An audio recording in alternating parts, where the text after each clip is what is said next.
Wheat Queen. Right there, the Wheat Queen. Yes, Invisible Night School, welcome to our channel for the first time. Thank you for joining us. Really appreciate that. Merle! Merle is here, everyone. Hey, G. West, thanks for coming on in. Michael Lestuca, Trust Divine Mercy. Thank you for joining us, man. I really appreciate it. I think we're caught up, finally.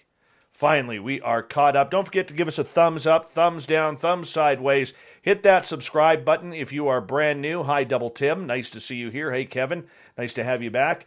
And, of course, the Super Chat is open. It's a great way to support what we do on this show on a nightly basis. Hi, Susan Roxvold. Nice to have you here. Let's get this thing going here in just 25 seconds because we got the man, we got the myth, and the legend all rolled into one. You can see how serious he is. That is Grant Cameron smiling on camera right now.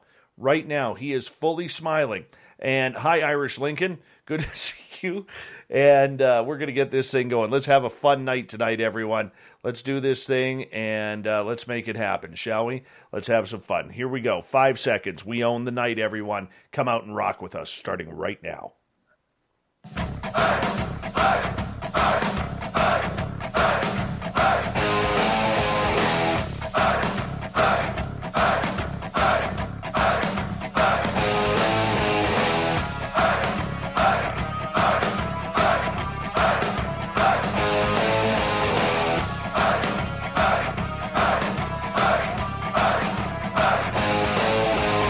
From the mountains of central British Columbia to you listening around the world, this, my friends, is Spaced Out Radio. I am your host, Dave Scott, sitting in the captain's chair of SOR headquarters.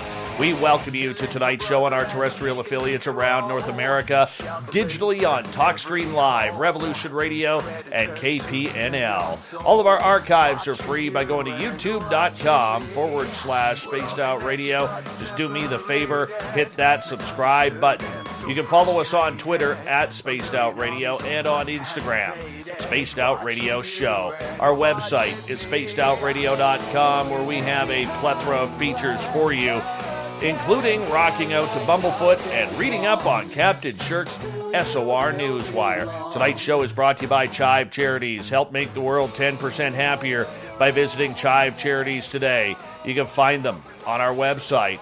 The man who we have on tonight really needs no introduction in the UFO world, as good Canadian kid Grant Cameron has made his research one of the best in North America over the last 40-plus years. Grant, of course, is well known for his Presidential UFOs website at presidentialufo.com, and he, over the years, has studied everything to do with ufology, everything from the ships.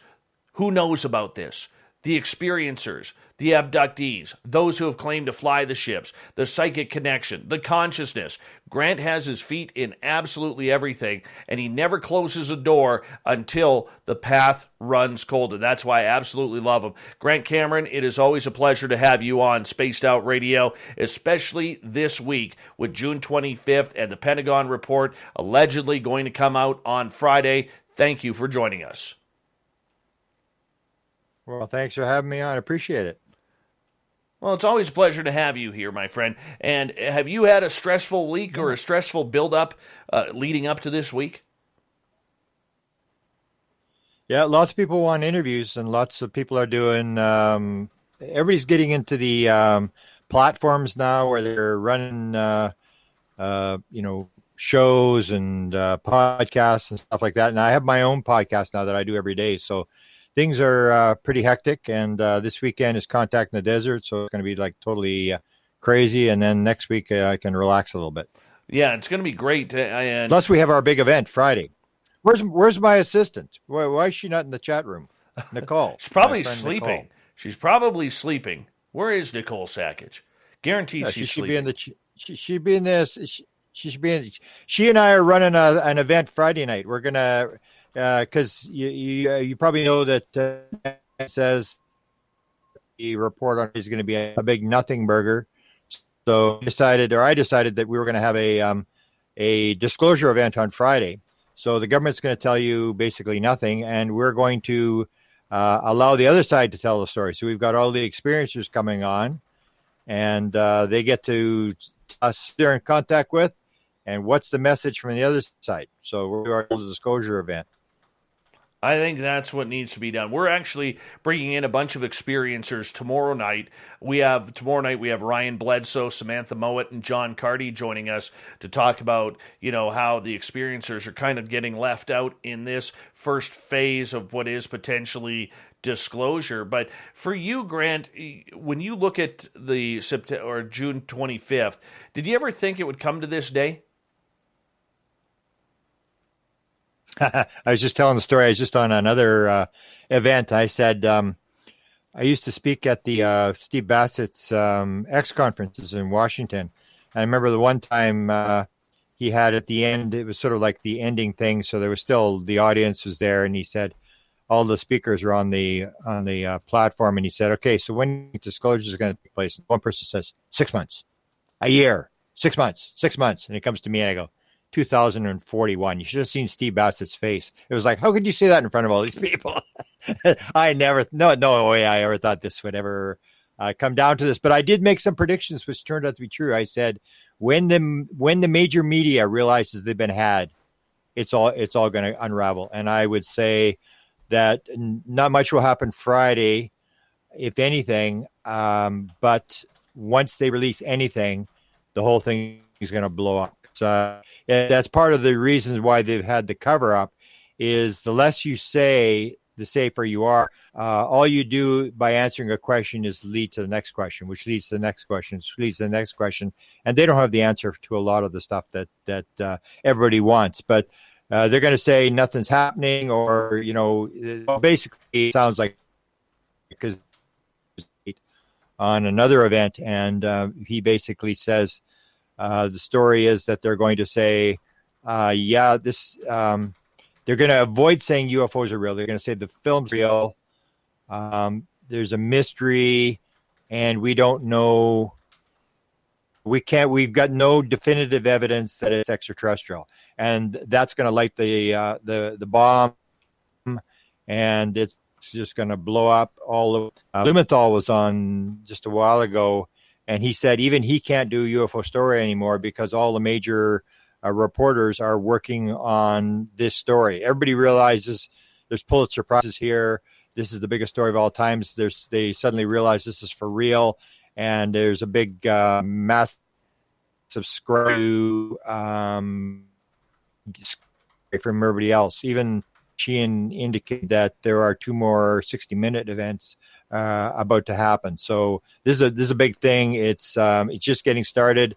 Friday is when they light the fuse to the bomb, and it's going to go off, and it's all just going to go viral, because I say that once the major media realize it's been had, a lot of sources on the inside, and even Danny Sheehan talked about the whatever they release, there's going to be a classified version and there's going to be an unclassified version, and he said the classified version will probably stay secret for about 24 hours. Well, I mean, last night we had Tim McMillan on in our media panel that we had, and he was saying that he expects the classified report to be 70 to 78 pages long. The public may see only as little as 4 of those pages of what actually comes out. Do you see a lot of redacting going on here and a lot of hidden information? Well, that's what I'm saying. You can't do that anymore. You could do that in the past, but there's a couple of things have changed big time. So like Danny Sheehan said, you can withhold whatever you want. I mean, now you have major media who all have Pentagon sources, all have insight, and nothing stays secret in Washington. So whatever's in that classified report, as Danny Sheehan said, is going to stay secret for about 24 hours, and it's going to be leaking out. Everybody's going to have it. It's going to be on the front page of the New York Times. Even the New York Times is already stating that their sources off record are stating that they don't have evidence that this is or no definitive evidence that this is ET. So it's leaking already, and it's not even out yet. And so I would disagree with that. I would say the other thing is that, and I said this as soon as I heard this had happened, that Danny Sheehan was the lawyer on the inside. I said, Danny Sheehan's been waiting for this entire life. You have Danny Sheehan inside the Pentagon now. And as he said tonight, he said, I'll put up with this for so long. And I polled all these inspector people that appeared in this February or June the 15th meeting. I'm only going to put up with this for so long. My patience will wear out. And he's not fooling around. He knows exactly what to do. They're not going to play the old shuffle it, redact it, or whatever. They're up against Danny Sheehan. This guy took down Oliver North. This guy took down the American industry. This guy had the New York Times for the Pentagon Papers. This guy is the one guy. When I saw that he was in the game, I said, we actually have a chance to win this thing. Because Danny Sheehan is a totally different cat. That's what they said. I don't know if you heard his event tonight, but he said that when Lou Elizondo was told to appear at this June 15th meeting, he said, I'm bringing my lawyer. And they said, your lawyer? So they brought their lawyer. So that the Pentagon had their lawyer, and all the inspectorial people were there. All these different departments were there. And because Danny Sheehan was appearing, and they know. I feel sorry for the guys that are up against Danny Sheehan. This guy, Danny Sheehan, knows all the games. He knows all the stuff. He's done this his entire life. He's been waiting for this opportunity his entire life. Now he's on the inside, got his foot inside, and it's going to be pretty hard to redact or play games or shuffle it down the road or whatever. They're up against Danny Sheehan. You think Danny Sheehan that has that much pull in order to get this done? Absolutely. He's not gonna mess around. I mean, if you're even this thing where they said in this report, they said the same thing. They said, "Oh, we're going to we need you to keep it off the record." I know that was the same thing that happened at the University of Manitoba where I worked. It's like the governors, like the university, is you don't want to play this thing out on the front pages of the newspaper. So every time the university would fire someone or there'd be some sort of major discipline stuff, they would always buy out people and have a non-disclosure agreement to keep it out from people talking about it. And there was the talk when the same thing happened at Harvard University when they had these discussions where Max said, okay, they're just talking to me. They want to ask me some questions. And Danny said, baloney. And Danny goes in there, and then they say, well, we're going to keep this off the record. You can't talk this.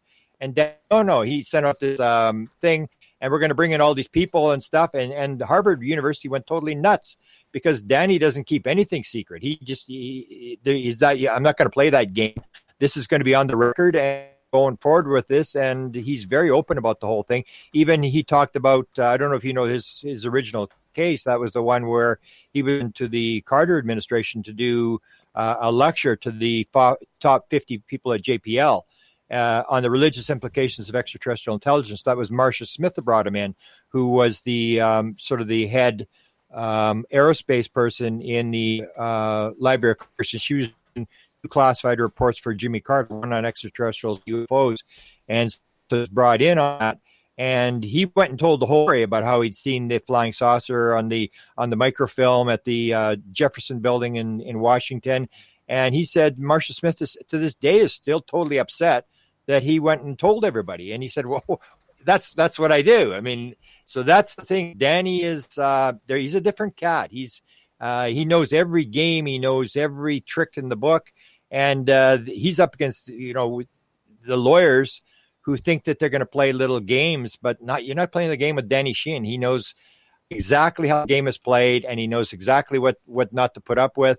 And that's what he said. Like, I'm going to put up with it for so long. I've got limited patience. And he told them straight to their face, we'll play this little game, because what they're doing right now is they're playing this game that we're not having an investigation.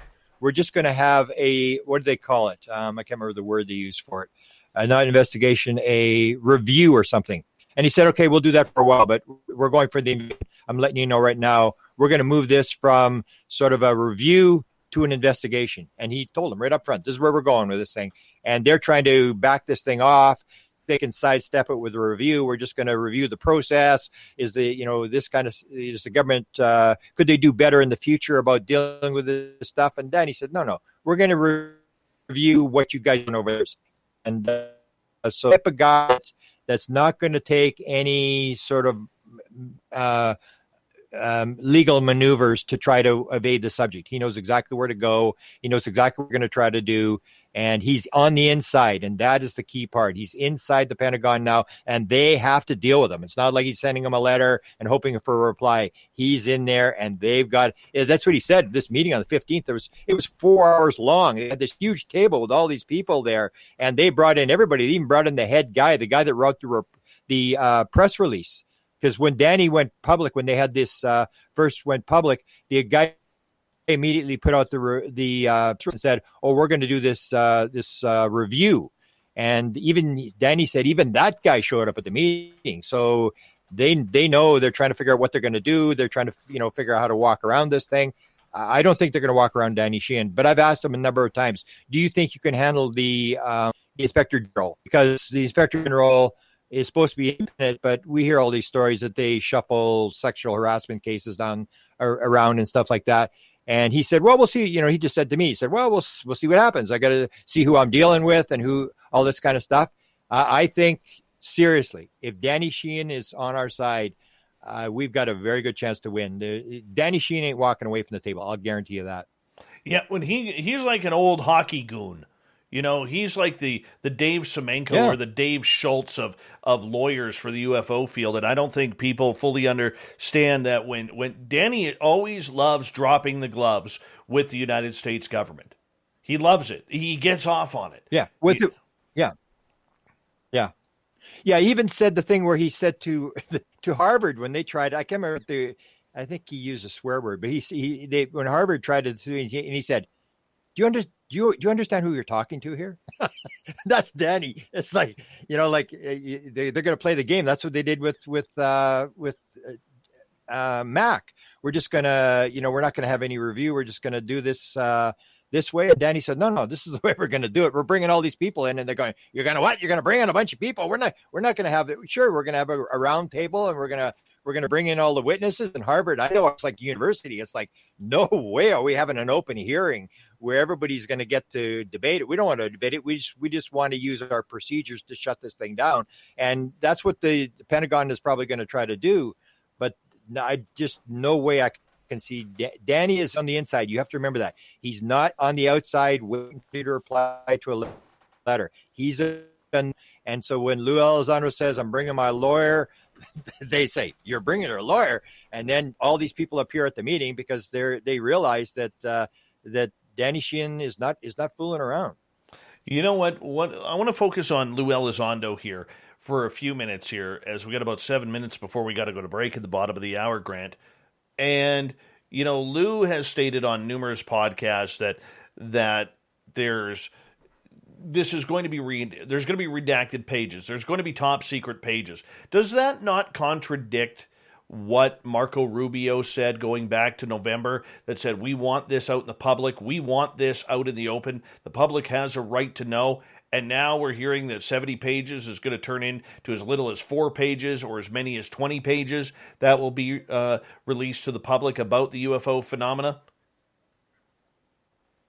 No, I think that they're all going to play the game, especially if you're on the Intelligence Committee. If you're chairman of the Intelligence Committee, there's no way you're going to say that I'm going to release all the top secret material. Even Danny said that you won't even see it for the first day. They're going to have it, and they're going to be reading the report themselves.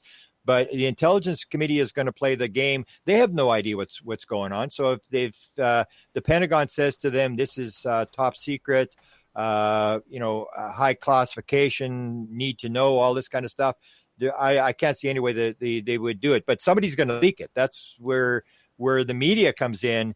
Is everybody who's read the report is going to start leaking it, and that's when it starts to take off. Is the explosive parts that they redact, whatever they want to do, somebody's going to leak it, and that's true. It's going to end up on, as Danny said, it's going to be on the front page in New York Times within 24 hours, and then they have to answer that question and another question. There's no way you can keep it secret unless you don't have the report. But once they got the report, it's just like a sieve. Everybody that reads it is going to be dropping the stuff, and that's just going to lead to more questions and more questions. And that's why I say it's going to blow up. This is just starting. That once people realize that they've really been had, every reporter is going to be going for a Pulitzer. They're going to realize this is the biggest story of all times. And that was the only thing that saved the Pentagon, is that the media wouldn't pick up on it. So they could play these little games. Like I'll tell you the story with Clinton. When Clinton, the story was that Webster Hubbell in 1997 in his book, Friends and Places, put in the fact that Bill Clinton had asked him to go look at who killed JFK and are there UFOs. Deborah Orrin from the New York Post, where Green Street is now, she went in there and she said, okay, is this what is true? And he said, we're not going to comment on that. And she said, is what Hubble put in his book true? Is that true? And he said, we're not going to comment on what personal people put in their personal books. Sat there and waited for the rest of the White House press corps to follow up, because she only gets 2 questions. And she said they all rolled over and played dead. That was the problem in the White House press room, is nobody wanted to ask the dumb UFO question. Now everybody knows this is for real, and it's the biggest story of all times, and you're going to win a Pulitzer Prize if you can get it. So nobody's going to back off. Nobody's going to roll over and play dead anymore. Every major news thing is on top of it, and they got their best reporters working on it. And all those reporters, whether it's Politico or Wall Street Journal or Washington Post, they've all got their sources, high-level sources inside the Pentagon, and those sources are going to be talking, and it's all going to leak out. So they can do whatever they want. Nothing's going to stop. This is the beginning of the end. It's all just going to unravel very, very quickly, and you're going to see a lot of stuff come out. Grant Cameron is our guest tonight on Spaced Out Radio. We got just over 3 minutes here, Grant. With Lou and that information that's going to come out, do we expect to see a new face take over ufology the way that Lou Elizondo has been? Because I'm going to be honest with you, the guy is looking tired. I say Lou Elizondo is just the 6th Messiah. I wrote the book, Managing Magic. I talked about 5 Messiahs. Lou is the 6th. He will be crucified like the rest of them. The Messiahs do not last in the UFO community. I mean, they have their day in the sun, whether it's DeLong or Bill Moore or Stephen Greer, where these guys at one point walked on water as well. And there's going to be something that will take it down. It's a very cruel world, the UFO world, and so I mean, it's a tough game, and I just think that he's running. Maybe should run for Congress right away, so he cashes in on this. But there's going to be, the UFO community is pretty brutal. You know how it works. There's going to be someone's going to find something, and they're going to unravel it, and it's I don't know. It's going to be. I think he's been picked like all. It's going to be interesting. But I still see the whole thing unraveling different than other people do. People think this is happening by chance. I say, I'm doing Beyond Managing Magic. 2018, I pulled the book at the very last minute in the final edit, and I'm now going to re-release it. That'll be my 5th book on this subject. I say this has been going on forever. It's the same game they've always played.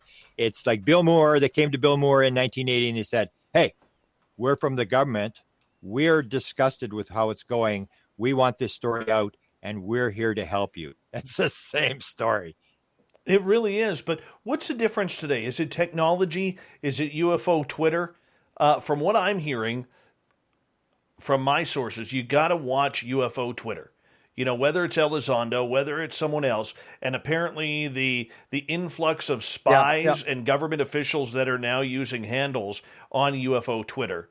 I mean, this has turned into its own beast. We got 1 minute, Grant. Yeah, well, that's the thing with the internet, is that it goes viral. Things in the old days, we did it like we were in the day when it was pen and paper. When you send a letter to somebody and waited for Bill Moore to write back, and it was like 2 weeks later. Everything happens instantaneously, and it's the overwhelming amount of material and publicity that can be produced in minutes on the internet. Things stay secret for that. That's what they're up against. This very viral community that will move. But the big thing is always going to be that the major media realizes they've been had, and they're no longer going to play the game and just sort of laugh it off. Well, we're going to see what happens. As Grant Cameron is our guest tonight on Spaced Out Radio. We got him for another 2 hours here on The Big Show, where we're talking UFOs all night long, where we get into everything from June 25th to who are the players in today's game. Because there's a lot of teams and sects that have kind of come together here. Who do we follow? Where are we going to get the right information? Guarantee you that Grant knows. Spaced Out Radio with myself and Grant Cameron, legendary researcher, next on Spaced Out Radio. Stay tuned.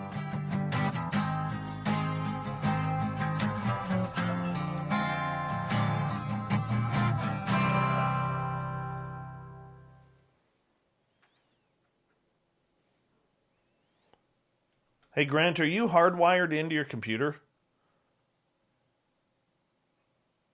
No. Okay, so you're on Wi-Fi? That sometimes gets a little, yeah. Okay. Is it not coming through well? You are skipping I a can little bit. hardwire it, but sometimes it. Okay, I'll plug it in, but sometimes that's not going to be make it any much better. I've gone to another company, even worse. Do you have Shaw there? Is that coming through now? Yeah. Do you have Shaw there?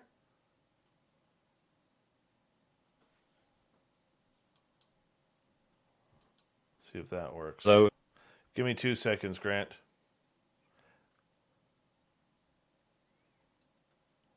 Are you there? Get it? Manitoba telephone. Oh, now you're coming back. Now you're starting to come back. All right, let your signal catch up here. Yeah, I'm Yeah, I don't have a.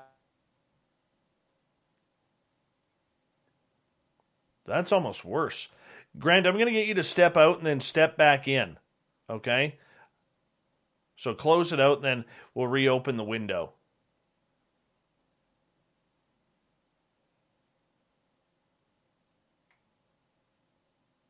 You know what's funny is that I'll get Grant to come back in 1 second here.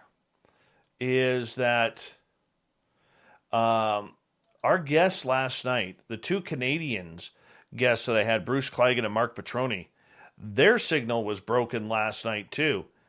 And yet all of our American people were fine. And I don't know, damn Canadian ET, I bet you some moose or something jumped in on it. Let me just message Grant here. Hold on. Hop back in. Try a new feed. All right. Hi, Murray F. Hi, John. Ross Lambda, good to see you. Open-minded Clarity, thanks for coming on in. The gorgeous and talented Kira. Let's see here. Little Davy Altman again. Uncle Dale and his power stash is here. Remember, people, that if you go down to Austin, Texas, and you rub Uncle Dale's power stash, you will have 3 weeks of straight air conditioning in 100-degree heat. 3 weeks of free air conditioning in 100-degree heat, all by rubbing Uncle Dale's power stash. Try it out if you can find them. Big Dog, how you doing, man? Good to see you. Big thank you to Snakes for kicking off the Super Chat tonight. Really do appreciate that. Thank you for the love and support. All right, there's Mr. Grant. How you doing? Not too bad. We'll see if this works. Oh, you're already. I got some minutes. You're already sounding better. Okay. Yeah, I got problems with my internet, but. I like Chuck's comment here. Trudeau voodoo. Robert Moore, good to see you. The Ronald Penton, nice to have you here. Nice to have you here, my friend. The Ronald Penton. Oh, hey, Clam. How you doing? All right. Michael Astuca, nice to have you here. Let's see here.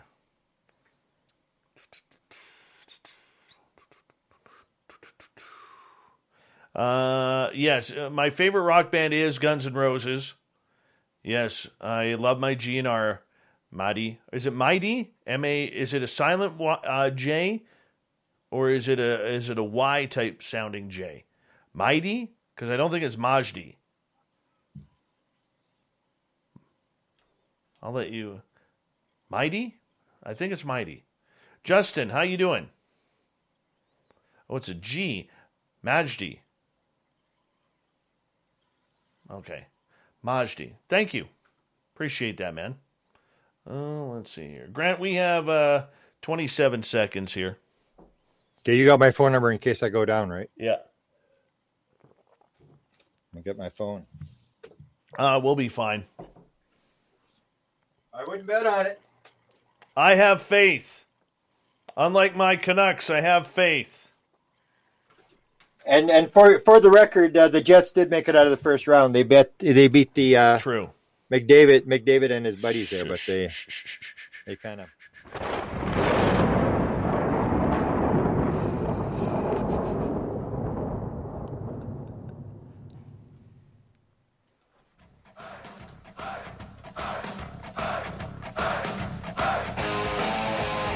Second half hour of Spaced Out Radio is now underway.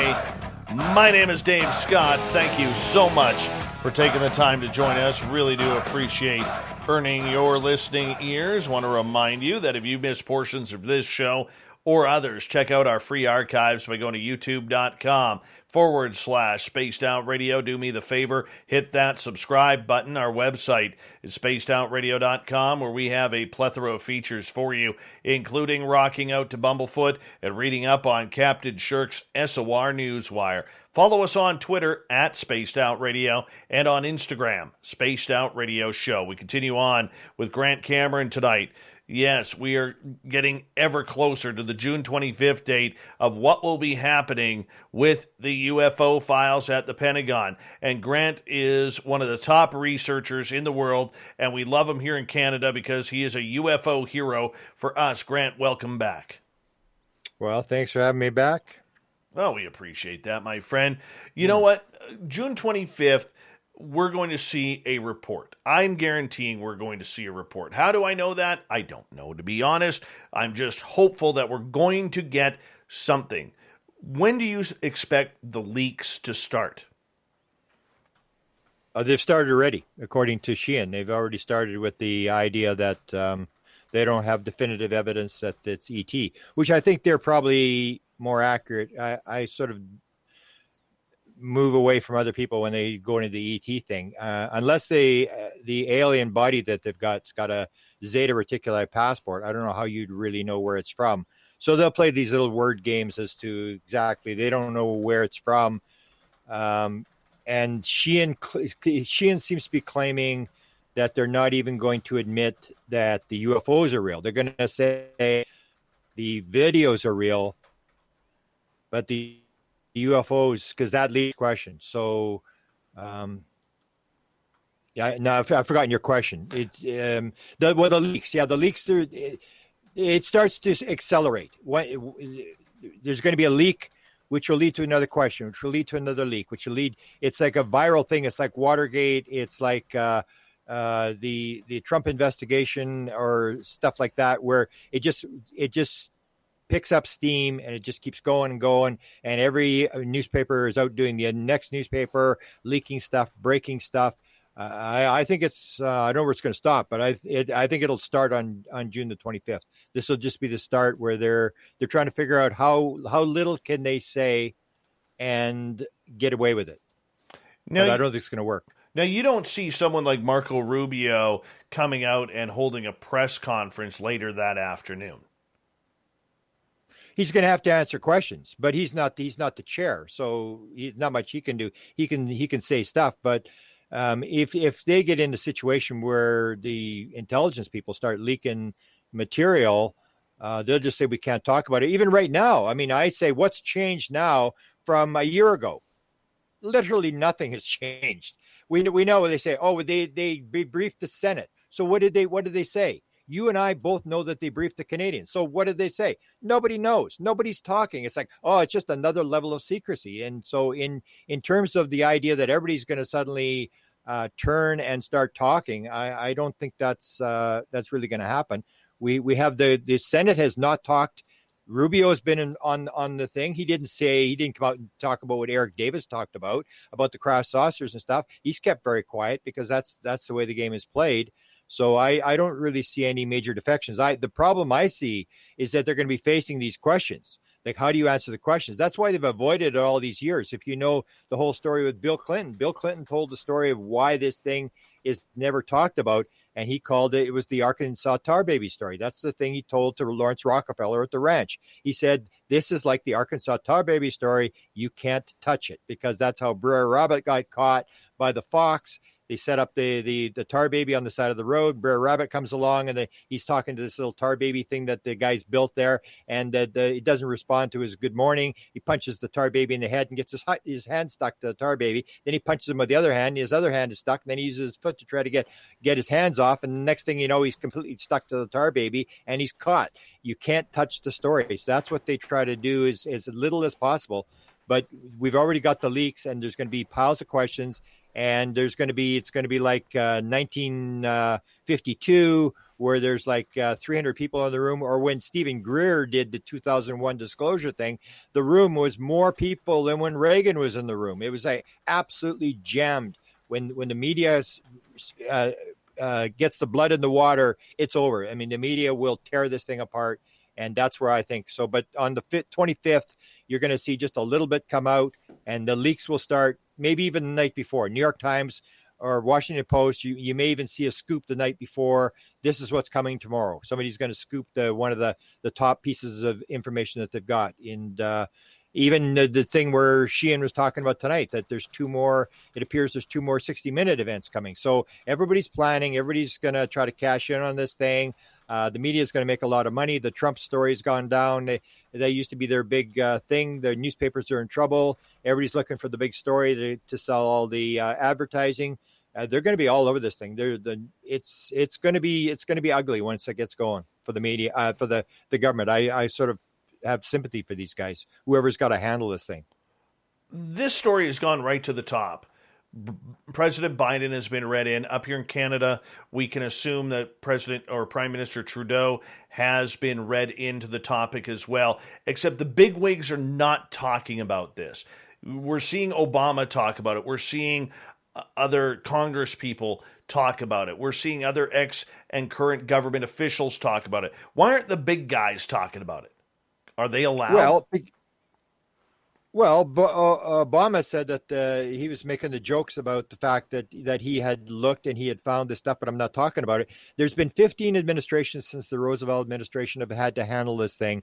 Every single administration, there's been 8 Democrat, 7 Republican, and every single one of them has done exactly the same thing. And all the Secretary of Defenses have done the same thing. All the CIA directors have done the same thing. And that indicates that behind the scenes, they believe there's a justified reason for why the secrecy is being withheld. Otherwise, somebody would have bailed out and gone rogue. Nobody's gone rogue, which indicates that there's a justified reason. That's why I wrote an article about 15 years ago called The 64 Reasons They Decided Not to Tell You the Truth. And I looked at all these potential reasons. Why are they keeping it secret? Why is the president not talking about it? Why are they walking around this thing? And what I was trying to figure out is, if you take a look at the guys who are very vocal about it, one was Gerald Ford. He was very vocal because he was the congressman in the Michigan area where the swamp gas thing happened, and it was very embarrassing, and he was under a lot of pressure from media, and that's how it works. When the media gets on your case, then you got to do something. And he said, we should not only have a congressional investigation, we should take all the military people, put them under oath, and force them to tell us what's going on. He was just furious. And when he got to the White House, he never used the word UFO ever in the White House. Completely shut up once he got there. Same thing happened to Jimmy Carter. I've actually got the audio tape of Jimmy Carter talking to the National Enquirer, where he makes the famous statement, if I become the president, I'm going to release all the material, all the UFO files, except for the classified weapon stuff. And that's the whole thing. That's this classified, whether Rubio is going to come in and rat out, the United States top secrets. He's not going to do that. And Jimmy Carter went into the White House, and he didn't use the word UFO once when he was in the White House. He did it before he was president. He did it after he was president.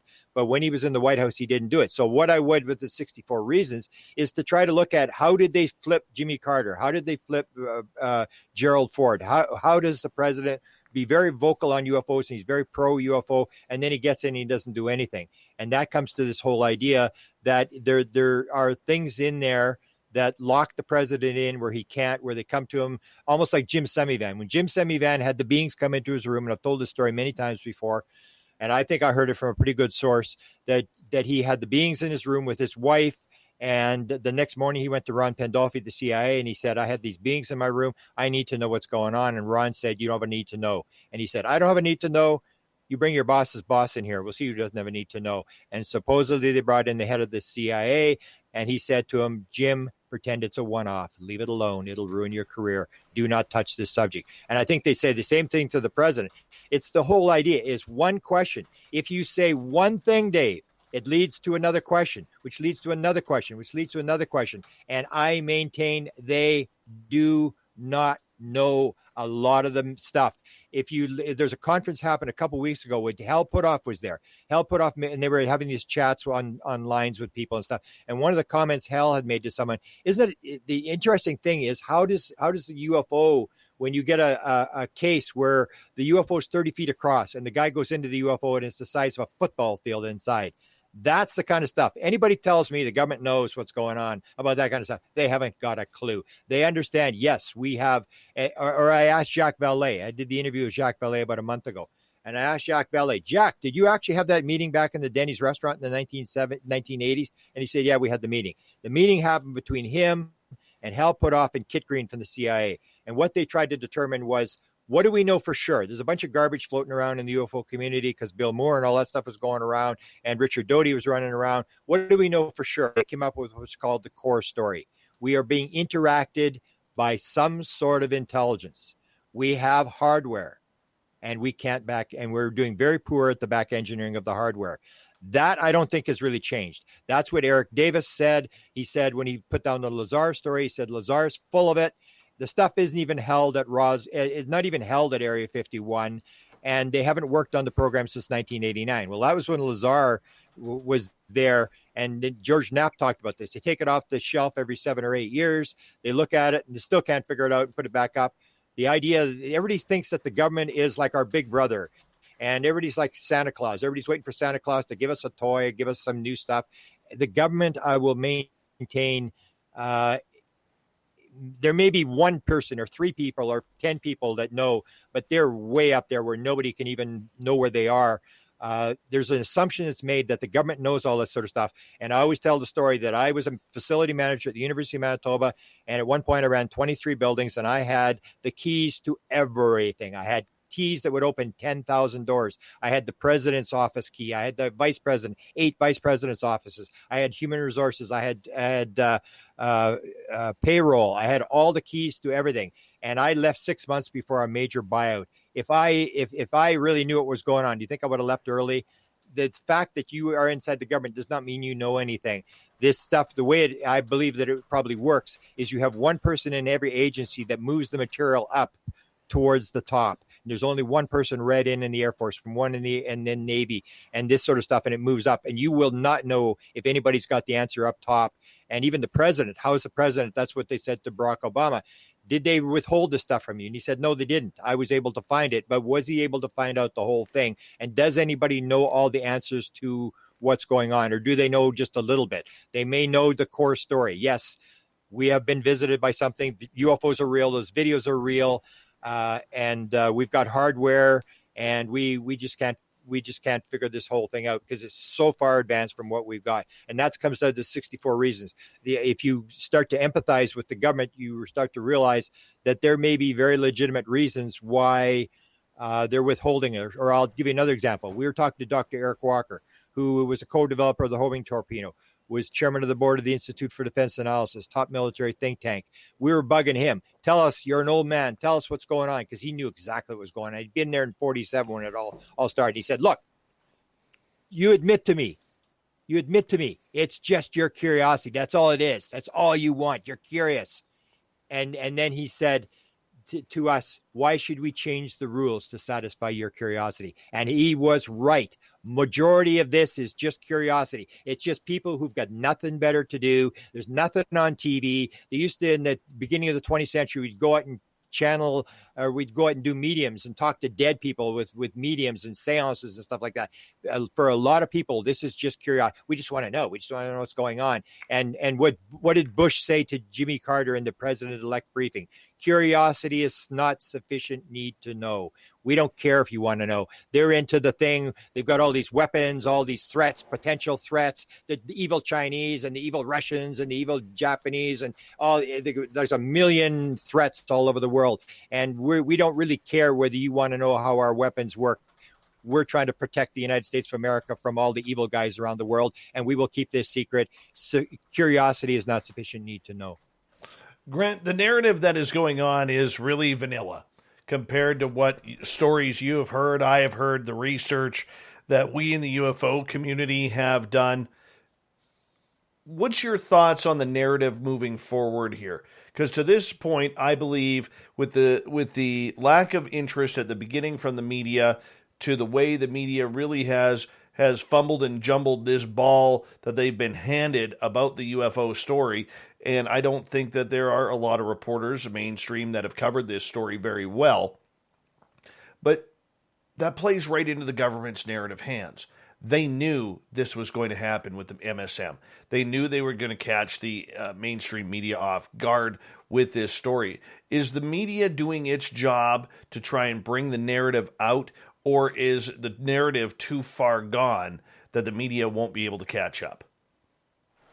No, I disagree with you on the media. I think the media is doing an excellent job. They just started. You got to remember, a couple of years ago, the media didn't even believe this thing was real. I'll give you an example. People don't realize how planned this whole thing was. So Chris Mellon, I was on Coast to Coast in 2016 promoting my book, UFOs, Area 51 and Government Informants.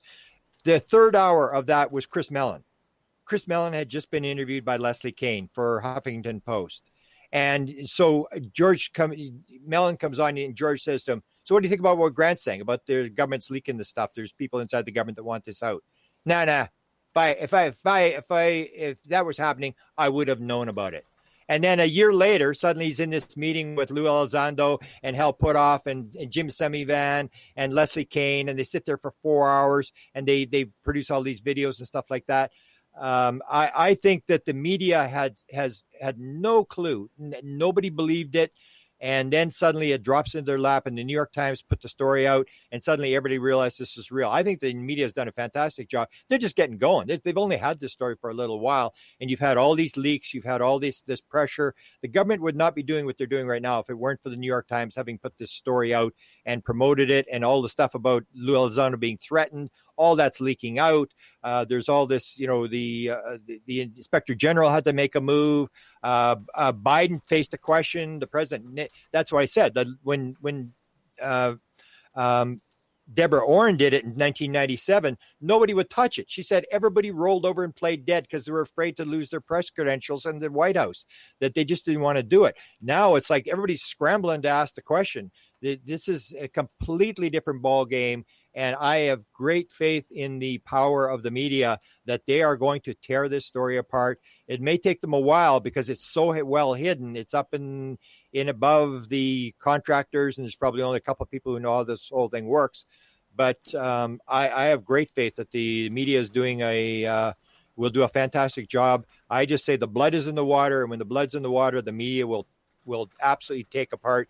In Washington, with all the leaks, there's no way they're going to be able to they're just trying to figure out how to minimize the damage for what's going on now, as far as I can see, is trying to figure out what not to say to lead to the next question. But they're going to be facing, I even said years ago, I said, when this thing actually becomes public, you're going to have like thousands of reporters on the White House lawn, all broadcasting live. It's going to be just like a firestorm, and there's no way you can walk around the story. They can't avoid it anymore. Even you have the story where Podesta has now gone to the president and basically told him to handle this thing, to go, and at least he's saying, I think the proper way that Podesta is putting it forward is he's saying to put it in the OSTP.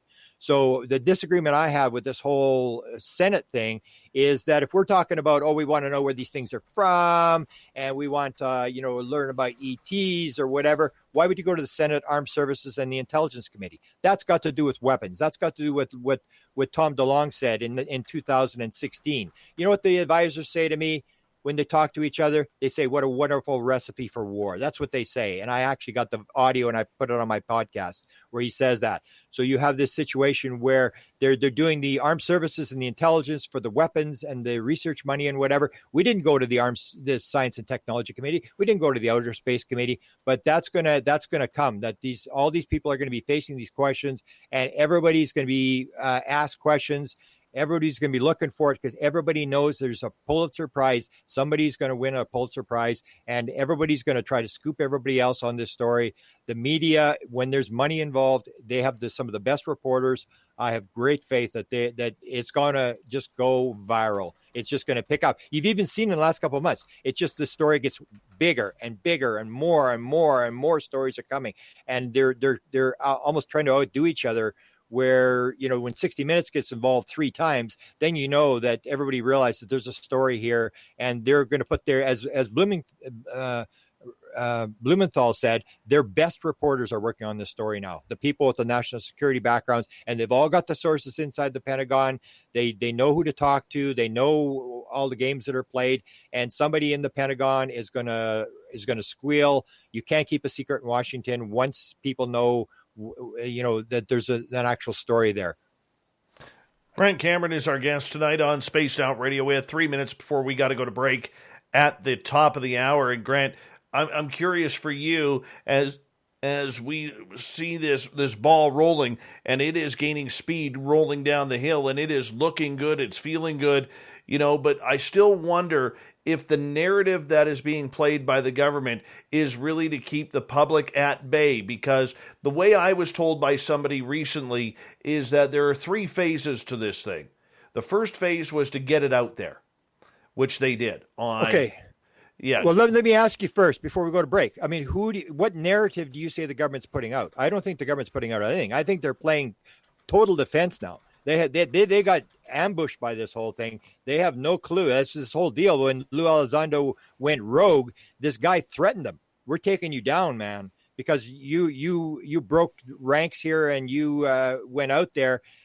So I don't know what narrative you're talking about. I don't think the government's playing a narrative. They may have been leaking. I say there's people in the government. So when Leslie Kean gets the phone call and says, come to Washington, and she goes there, and Lou Elizondo's in the room, and Jim Semivan's in the room, and Hal Puthoff's in the room, and Chris Mellon's in the room, they're dropping it. But that's not the government. That is people. They're all retired guys. And it's like Tom DeLonge. When Tom DeLonge first got sent to Washington by Lockheed Skunk Works, he went to these 2 guys in this room, and they said to him, things like this do not happen at the White House. They do not happen on the Hill. They happen when people like this behind tables decide to take the football and move it down the field. This is people inside the government who are pushing this narrative out. Inside the government, there's going to be a lot of people. You're going to have this Collins elite people that are going to try to stop it. You're going to have the military people who want the secrecy to keep going. There's all these battles inside the government. The government is not unified, so I'm not really sure what narrative that you think the government's putting out. I think they're playing total defense now. They have no idea what to do.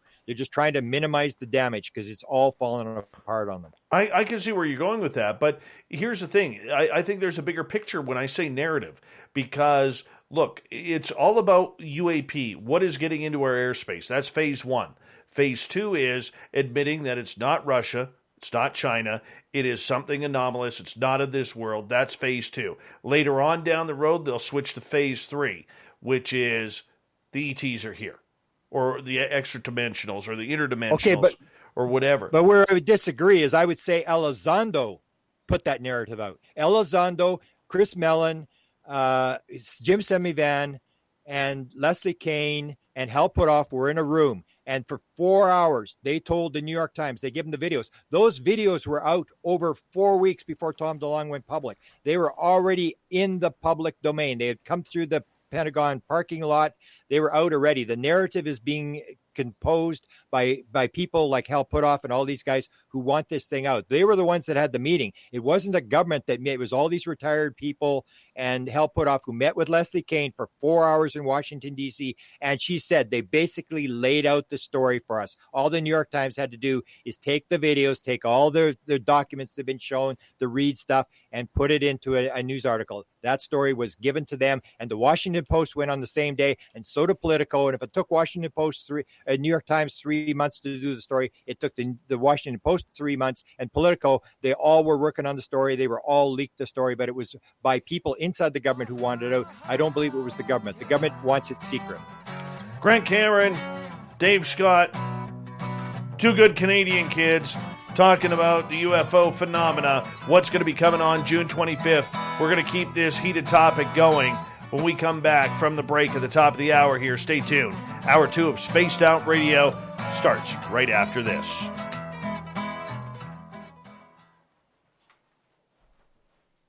All right, Super Grant. Appreciate that. How many minutes we got? We got 6. Okay. All right, be right back.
Set alarm. It looks like you don't have any alarms. Set alarm. It looks like you don't have any alarms. Alarm for tomorrow.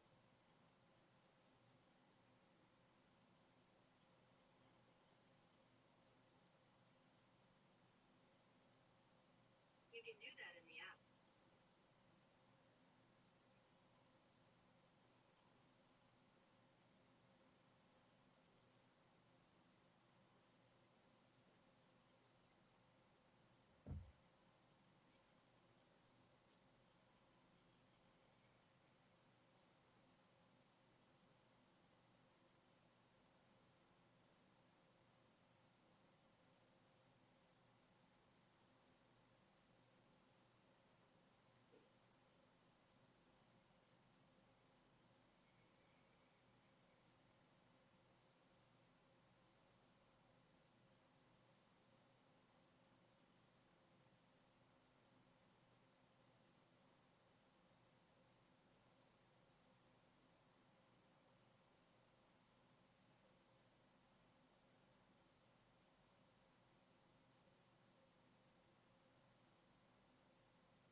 One sec, Grant.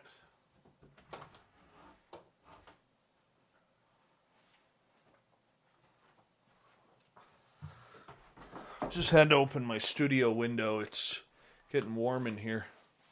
Okay, be right back. There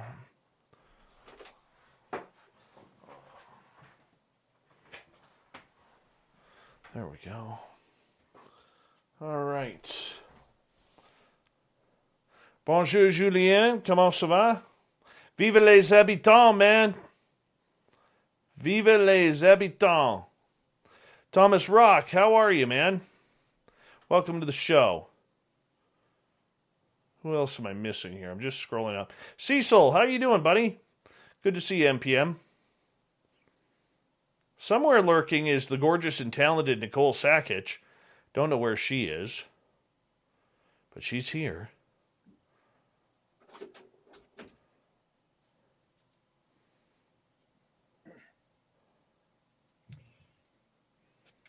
Nicole Sakic is doing Disclosure on Friday. Yes. She's going to run they're going to get the message from the intelligence. Perfect. That's Bim Jim, my fellow British Columbian. How you doing, buddy? Good to see you. Hey, Grandmaster, send me a private message if you don't mind. I'd appreciate that. Got to chat with you.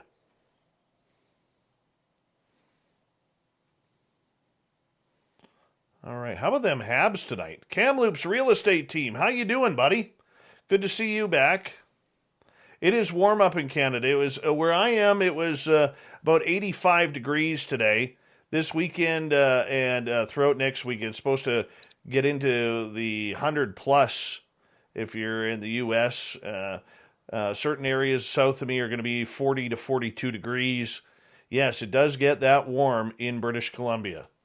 We got 10 seconds left here. Big thank you to Gorgeous Jules, Aria, Marty, Big Dog, Jenny, and Snakes for the super chats. It's a great way to support what we do on this show on a nightly basis. Thank you for the super chats, and hit that subscribe button if you are new. We'd appreciate it. Here we go. You're listening to Spaced Out Radio with Dave Scott. Follow Dave on Twitter at Spaced Out Radio. And on Facebook, Spaced Out Radio Show. Here we go with hour number 2 of Spaced Out Radio tonight. My name is Dave Scott. Thank you so much for taking the time to join us. Really do appreciate earning your listening ears, wherever you are on this beautiful planet we call Earth. Want to say hello to everyone listening in on our terrestrial affiliates around North America, digitally on TalkStream Live, Revolution Radio, and KPNL. All of our archives are free by going to youtube.com/Spaced Out Radio. Just do me the favor, hit that subscribe button. The Desert Clam has set the password for tonight in the SOR Space Travelers Club. Meta-analysis. Meta-analysis is your password. Use it wisely, space travelers, as the Clam sets the password each and every night, right here on Spaced Out Radio. Our website is spacedoutradio.com, where we have a plethora of features for you, including rocking out to Bumblefoot and reading up on Captain Shirk's SOR Newswire. Follow us on Twitter at Spaced Out Radio and on Instagram, Spaced Out Radio Show. We continue on with a great topic of discussion for tonight, UFOs, June 25th. The legendary Grant Cameron is here. Grant, welcome back. Thanks. Let me make one more point about this government thing. The Lou Elizondo resigned in the morning on October the 4th. The meeting with the New York Times was in the afternoon. Chris Mellon had not worked for the U.S. government since 2004. Bill Moore's number one source, the Falcon guy, was retired DIA or probably, I think it was DIA, but retired DIA guy. All these people are retired. So there was nobody actually in the government that made the leak. It was all done by Semivan was retired. Mellon had been retired for almost 2 decades. Elizondo just retired. That's the game that you see they play, this plausible deniability that people leave the government and then suddenly they are able to talk. That's what they said to Jim Semivan, or that's the story I heard, that Jim Semivan was told, leave it alone. And then I was told that the day he retired in 2008, he was actually briefed on what was going on and went into and Kit Green also said the same thing to Richard Dolan, is that you don't really have a high security clearance when you're in the government. But when you leave the government, that's if you're going into a contractor, that's when you actually get the clearance to actually know what's going on. Just so you know, Nicole has entered our chat room. It's official. Well, Nicole there you has go. entered our chat room. We can now restart the show and get it going properly now. Thank you, Nicole, for joining us. Really appreciate you. All right. Grant, the hype around UFOs, are they real? Are they ours? Are they theirs? The one thing, I had a talk with somebody in the media, and we brought this up during our media panel last night. What would be the consequences in the media and let's say the government in general, if Chris Mellon and Lou Elizondo, who have been the faces of this to the mainstream, all of a sudden stopped using the words Russia and China? Yeah, I that always confuses me because Sheehan was again tonight saying, this thing about they're still pushing this narrative about Russia and China. I still don't understand why Lou Elizondo they're still on this threat thing. It's a potential threat and all this kind of stuff. But that's where people will want to go. They'll try to push it there, and if it doesn't work, well, then they'll have to leave it. But the government is going to try to imply this because it's either that or you go down. I mean, the whole thing's going to burn up and blow up in your face. So this Russia-China thing is it's just another example of the fear that this is all based on fear. It's all based on the military threats. Everybody's our enemy. It's us versus you. The message of the beings is always the oneness message. So the China thing, it's just, it's a total joke. It's like, now we're even off UFOs. We're really starting to hammer China. And I remember a couple of years ago, or even last year, the QAnon people were saying to me, "Oh, China is on the Canadian government border and they're about to invade the United States." And I went, "Seriously?" And they said, yeah, it's for sure. And I said, "Well, no, I live on the Canadian border. Let me guarantee you, China's not on the Canadian border about to invade." And it's the old idea, like we can build an enemy. So there's always these straw, things that we build. China has one base outside of China. One base. The United States has 800 bases outside the United States of America. And yet China is this big threat that they're going to, come in and take over the world and stuff like that. So these things get thrown around. They're probably still going to throw around the drone thing. And I just don't understand because I hear one thing where, Sheehan is saying that they don't believe the threat thing. They're upset about the threat thing. And yet they come back out and they're on the threat thing.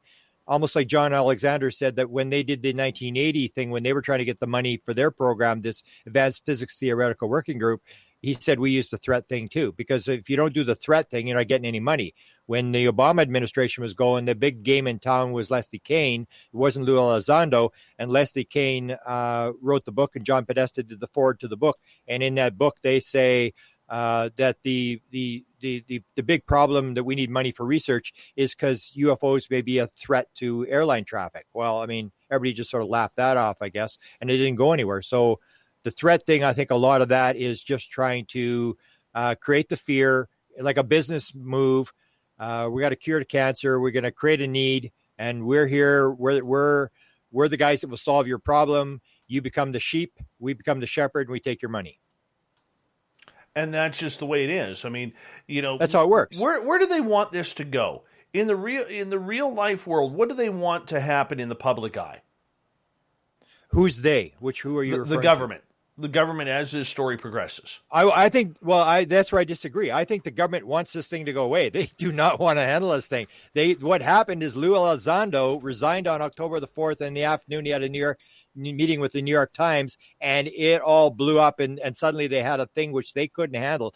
They're going to try to, that's why they changed all this stuff. No, Lou Elizondo didn't work for the Defense Department. They tried to kill it every way from Sunday to kill this thing, and they couldn't kill it, and it's getting out of hand, and now they're trying to figure out how do we minimize the damage. It's like a hockey game where you pull the goalie and you're just getting run out of the rink. This is what's happening. They're trying to figure out what they're going to do.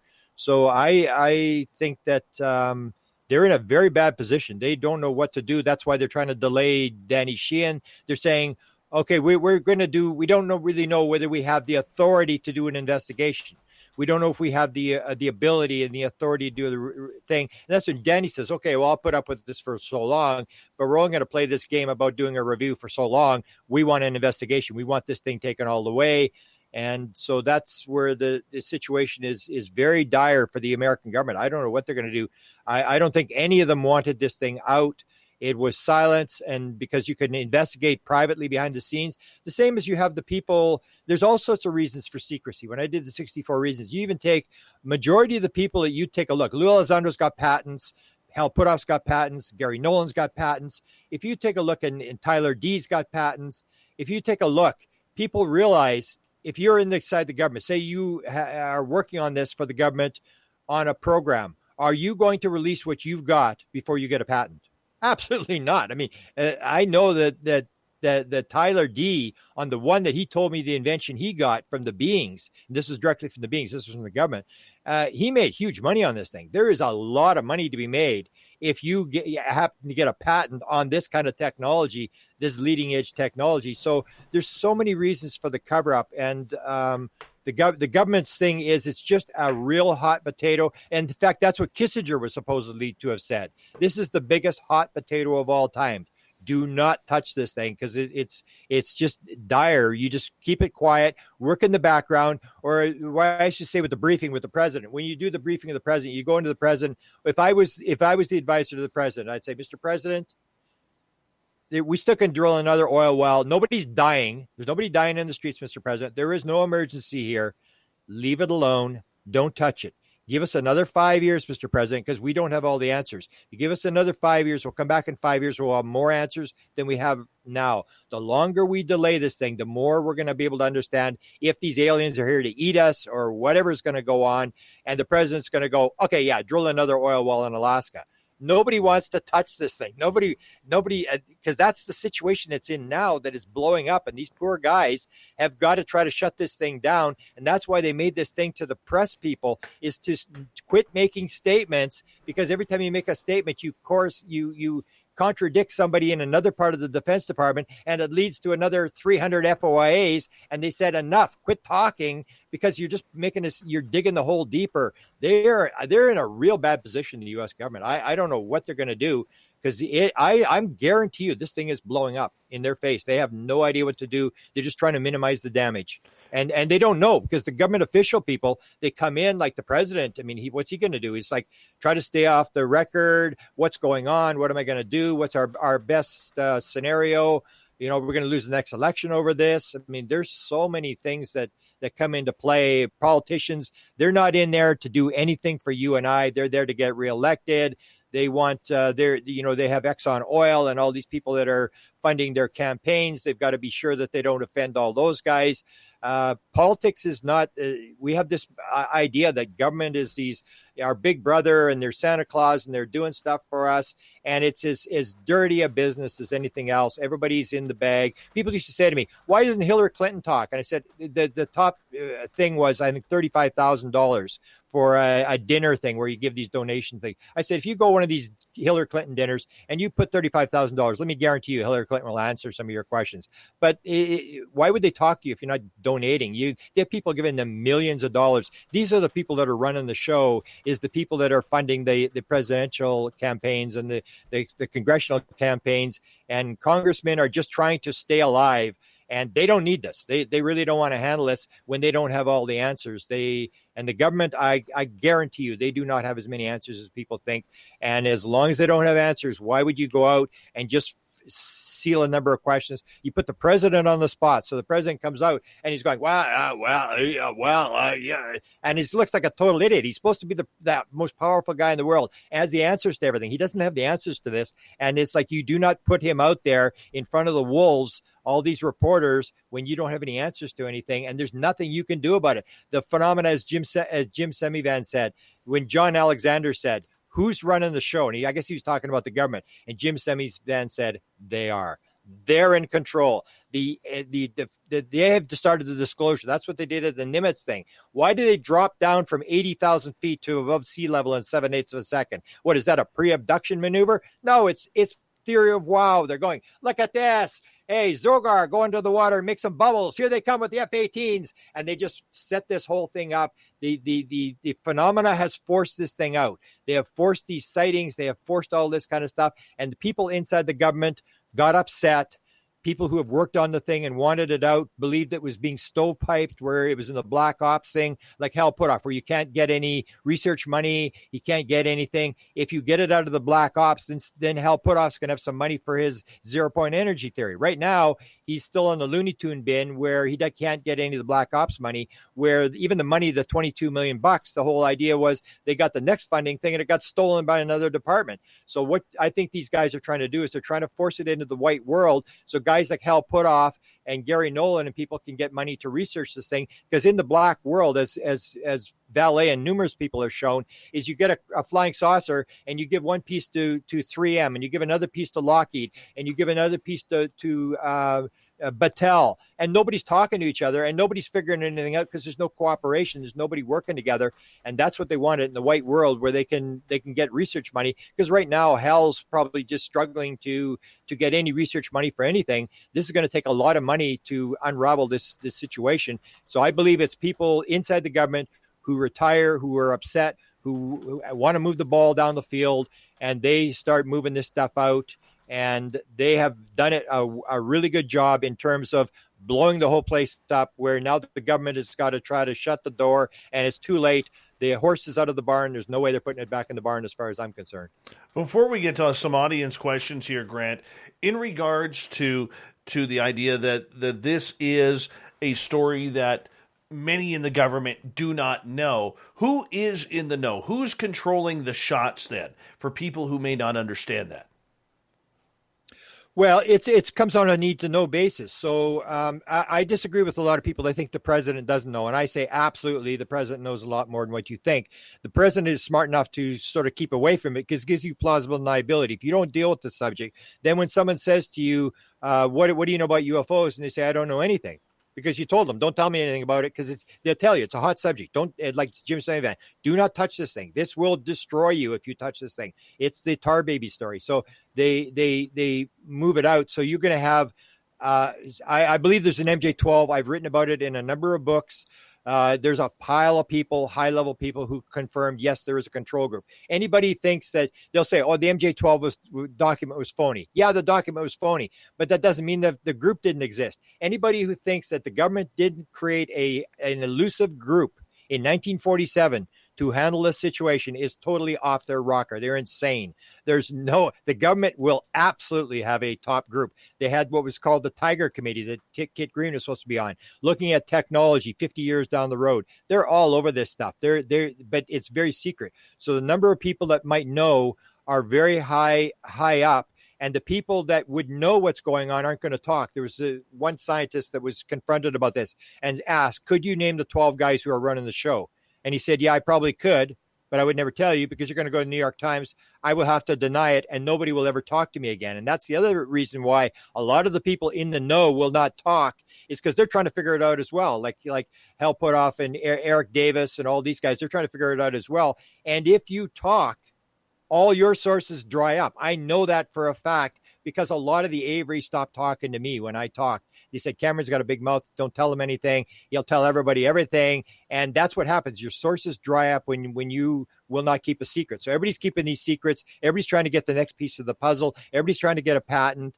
And it's a vicious circle game where there are very limited numbers of people. So the president might know. And I even brought up one that people didn't know. And that was that President Johnson actually did a UFO study. Everybody thought, oh, the president doesn't know. The president isn't briefed in. There's all these crazy people who've got security over top of the president. The president doesn't have a security clearance. The president is the guy that's in charge of security. Top secret, confidential. That was all created by the president. It goes through the executive office. It's not a law. The president runs the secrecy show. And so the president doesn't have a security clearance. They will move a mountain for the president. If the president decides he wants something, they will move a mountain for the president. But they will try to keep it away from the president because it gives him plausible deniability. There'll be very few people who know how this thing actually operates. And I still think that even they don't know.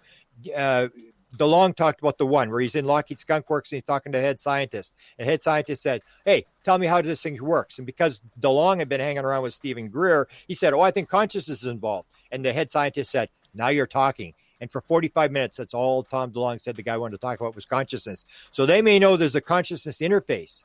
Because with the Wilson leak document, at the end of the Wilson leak document, it says, we have a craft, we think it'll fly. That means they got a craft and they can't even turn it on because it needs a consciousness interface. So even the highest level guys are still trying to figure out the thing. And it comes down to the idea of the threat. Like everybody's an enemy. When you're in the Defense Department, everybody's your enemy. You don't have a budget unless you have an enemy. You need to have an enemy. And if you don't have an enemy, it's like David Frum, whose mother was a CBC reporter.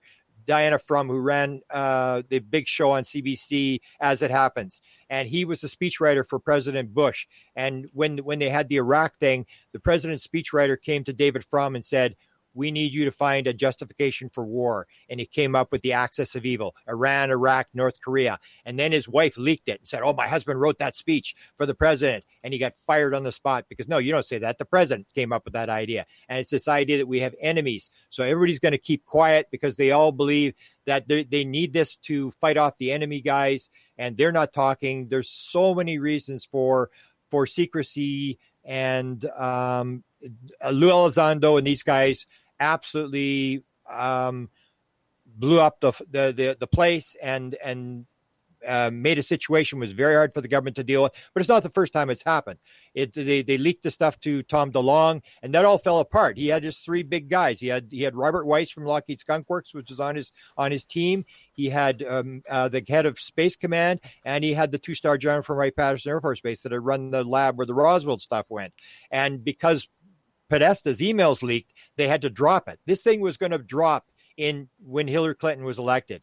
And I was told that. And so I phoned up the people I knew, and I said, as soon as Hillary lost the election, I said, are they going to drop it? Because they kept telling me they're dropping this thing. They're going to drop this disclosure. This is going to happen. I knew this in 2016. It's in my book, 2017, February. It's in there. I describe exactly what has happened now. And they said, oh, yeah, it's bigger than ever. But they had to redo the thing because like Weiss and McKay and McCaslin had to go back in the closet. They still may be around, but they had to go in the closet.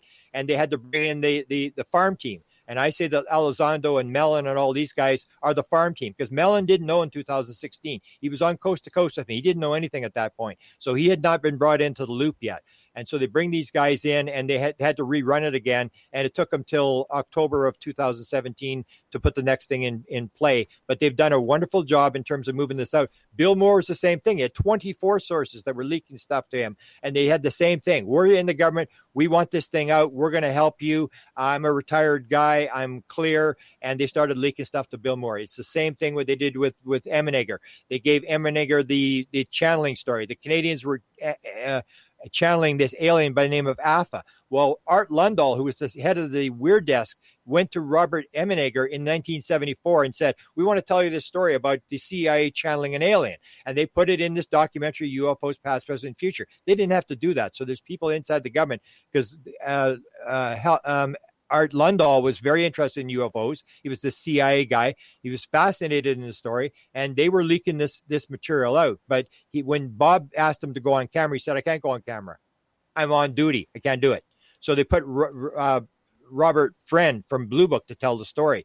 But this stuff has been leaking. Walt Disney in the 1950s was told to do a documentary. We'll give the UFOs. We'll give you the films and all that kind of stuff. Walt Disney did a documentary. They've been doing this forever. It's the same story, but it's people inside the government who think that they want this stuff out. But I don't think the government itself really knows. The government is a big, big place with a lot of different departments. And as I said, I had the keys to everything at the University of Manitoba. I didn't know what was going on. I knew my little job. I didn't know what my boss was doing. I didn't know what the guy in the next room was doing. And that's how the government works. Just because you're in the government doesn't mean you know what's going on. Very few people will understand exactly what is going on here. And they have it compartmentalized where one guy moves the stuff up. Even his boss doesn't know the stuff is going over the boss and up and up and up. And one guy, somebody up there is collecting all the gun camera footage. Someone is gathering all the material. You see all these experiences with in the 60s, even Nancy Tremaine, where I did the Nancy Tremaine story. She was before Betty and Barney Hill. She was abducted in Michigan. And she talks about the fact that the military was there immediately and they were talking to all the people on the street and they were trying to talk to her. So how does the military know that? There's somebody gathering the material. But I say good luck on trying to find those people because they've spent 70 years and they've perfected exactly how to keep this, how to keep it so high level. Even in 1948, when Truman was doing the UFO thing, he brought in General Landry and he said to Landry, I want to know about UFOs. I want you to go to the CIA. I want you to come to me every 3 months and give me an oral briefing on UFOs. Therefore, if they were doing oral briefings in 1948, they know how to cover this thing up. Grant Jack Sarfati, as we go to break here, says to us on Twitter, it has happened, but you guys are too clueless to understand what is going on. I'll get you to react to that. We're going to get to some audience questions when we come back. Grant Cameron continues with us on Spaced Out Radio right after this.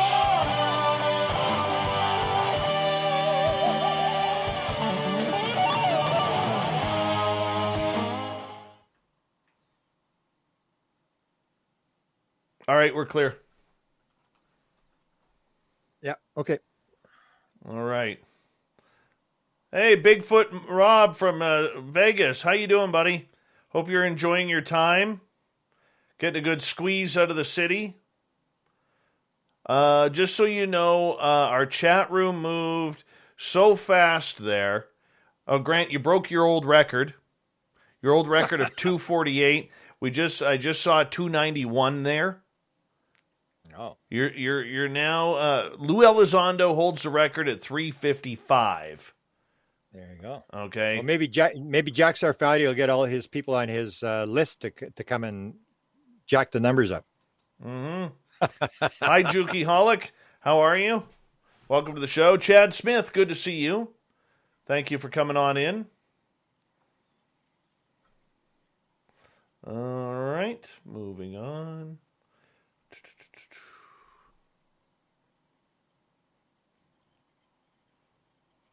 Let's see here.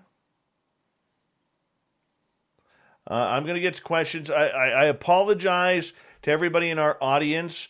The chat room was moving way too fast there, and it skipped on me, and I lost all of your questions. I had it saved up there, but so I hate to ask, but if you could do me the big favor and retype your question, I'd appreciate that. Hi, T-Rev. How you doing? Daniel Christensen, welcome to our chat room. And let's see here. I like this comment from Solar Warden. Fuck questions. Grant is on a roll. I love it. I love the people. Jason 1331, welcome to our chat room. How you doing? All right. Remember, everyone, a good way to support this show is with a super chat. And if you're new, hitting that thumbs up and that subscribe button, along with ringing the bell. We are here live 7 days a week here on Spaced Out Radio's YouTube channel. I'm here Monday through Friday. Lynn Wallington is here Saturday. Michael W. Hall on Sunday. And we all start at 9 p.m. Pacific, midnight Eastern. The weekend shows are 2 hours. This show, Monday through Friday, is 3. And, big thank you in the super chat so far to Gorgeous Jules, Aria, Marty, Big Dog, Jeannie, and Snakes. Really do appreciate you guys chipping on in and supporting the show that way. Thank you so much. Grant, we got some audience questions coming in here. I will ask them to you when we get back from the break. And there is a bunch of them. So I will get you to hit about sixth gear on those. Joan Dillon, welcome to our chat room from the Netherlands. She says, Grant is the best. Greetings from the Netherlands. We appreciate that. We do appreciate that. And let's see here. You just got fans all over the world. You must carry a Sharpie with you at all times, just in case. Strolling through the airport, there's Grant Cameron. Got to sign an autograph right there. Nicole got that. You heard that, eh? She got recognized in the Vegas airport. I heard that. I heard that. I did hear that. That is awesome. I remember I was in Manchester. That blew me away when I was in Manchester at the conference in England, and these people are coming out to me. I've seen you. I know you. It's like, holy cow. It's like, you go like, this is weird. Uh-huh. I'm saying Grant Cameron only signs in silver Sharpie, people. He only signs in silver Sharpie. But I really can't travel. We can't make money in the United States. We can't really lecture in the United States. So we're kind of limited where we can go. I know. And now that they bumped it, and bad news for our Vegas trip, people, that we were just talking about, because our stalwart Canadian politicians decided that even though everybody's getting better and the United States is open, we're still keeping the border closed until a minimum of July 27th, which means we're on delay again for the Vegas party, and I'm very pissed off at that. Very pissed off. Because I want to party with my listeners. I'm going to even see if we could suck Grant Cameron into coming down to Vegas, give him a couple of peach schnapps on the strip, and and he'll do wonders for us and giving us the UFO scoop. We got 25 seconds before we go. We're going to get going with your questions here, and yeah. Let's just get that damn border open. I'm tired of this crap. Oh, yeah. Man. I'm fired up. 10 seconds, Grant. Okay.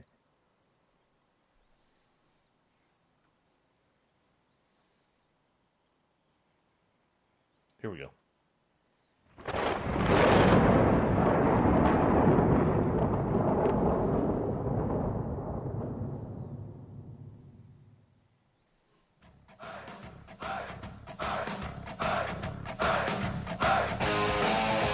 We passed the halfway point of Spaced Out Radio tonight. Thank you so much for joining us. My name is Dave Scott. Appreciate you tuning us on in. Thank you so much for doing that.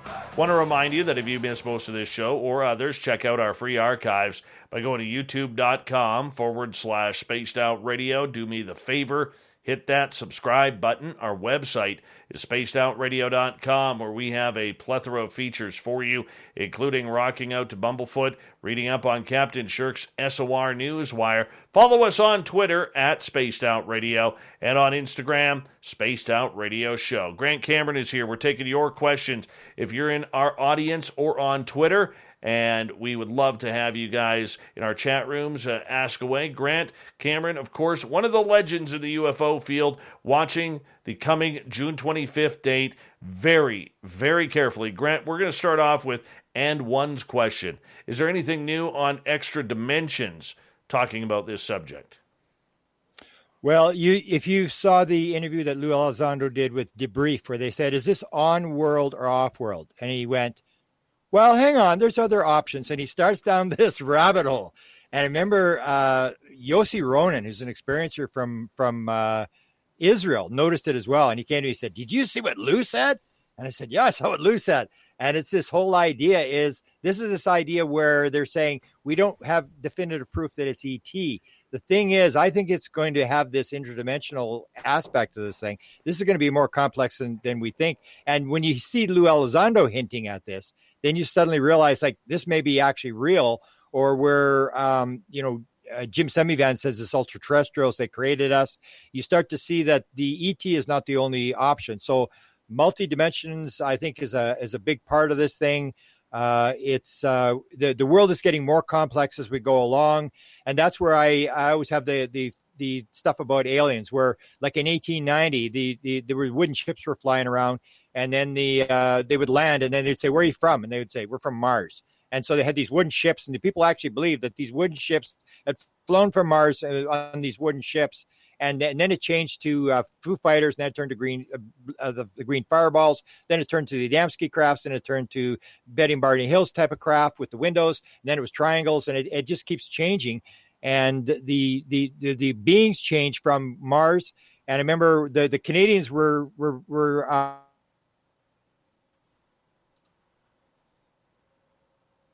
you froze on us, Grant. you froze on us. So we'll just try and get you back here quickly here. Let's see if we can get you right back here. For some reason, Grant has been having a little bit of internet issue beginning of the show and then right up to now here. So we are working on it with you here to try and get Grant back on.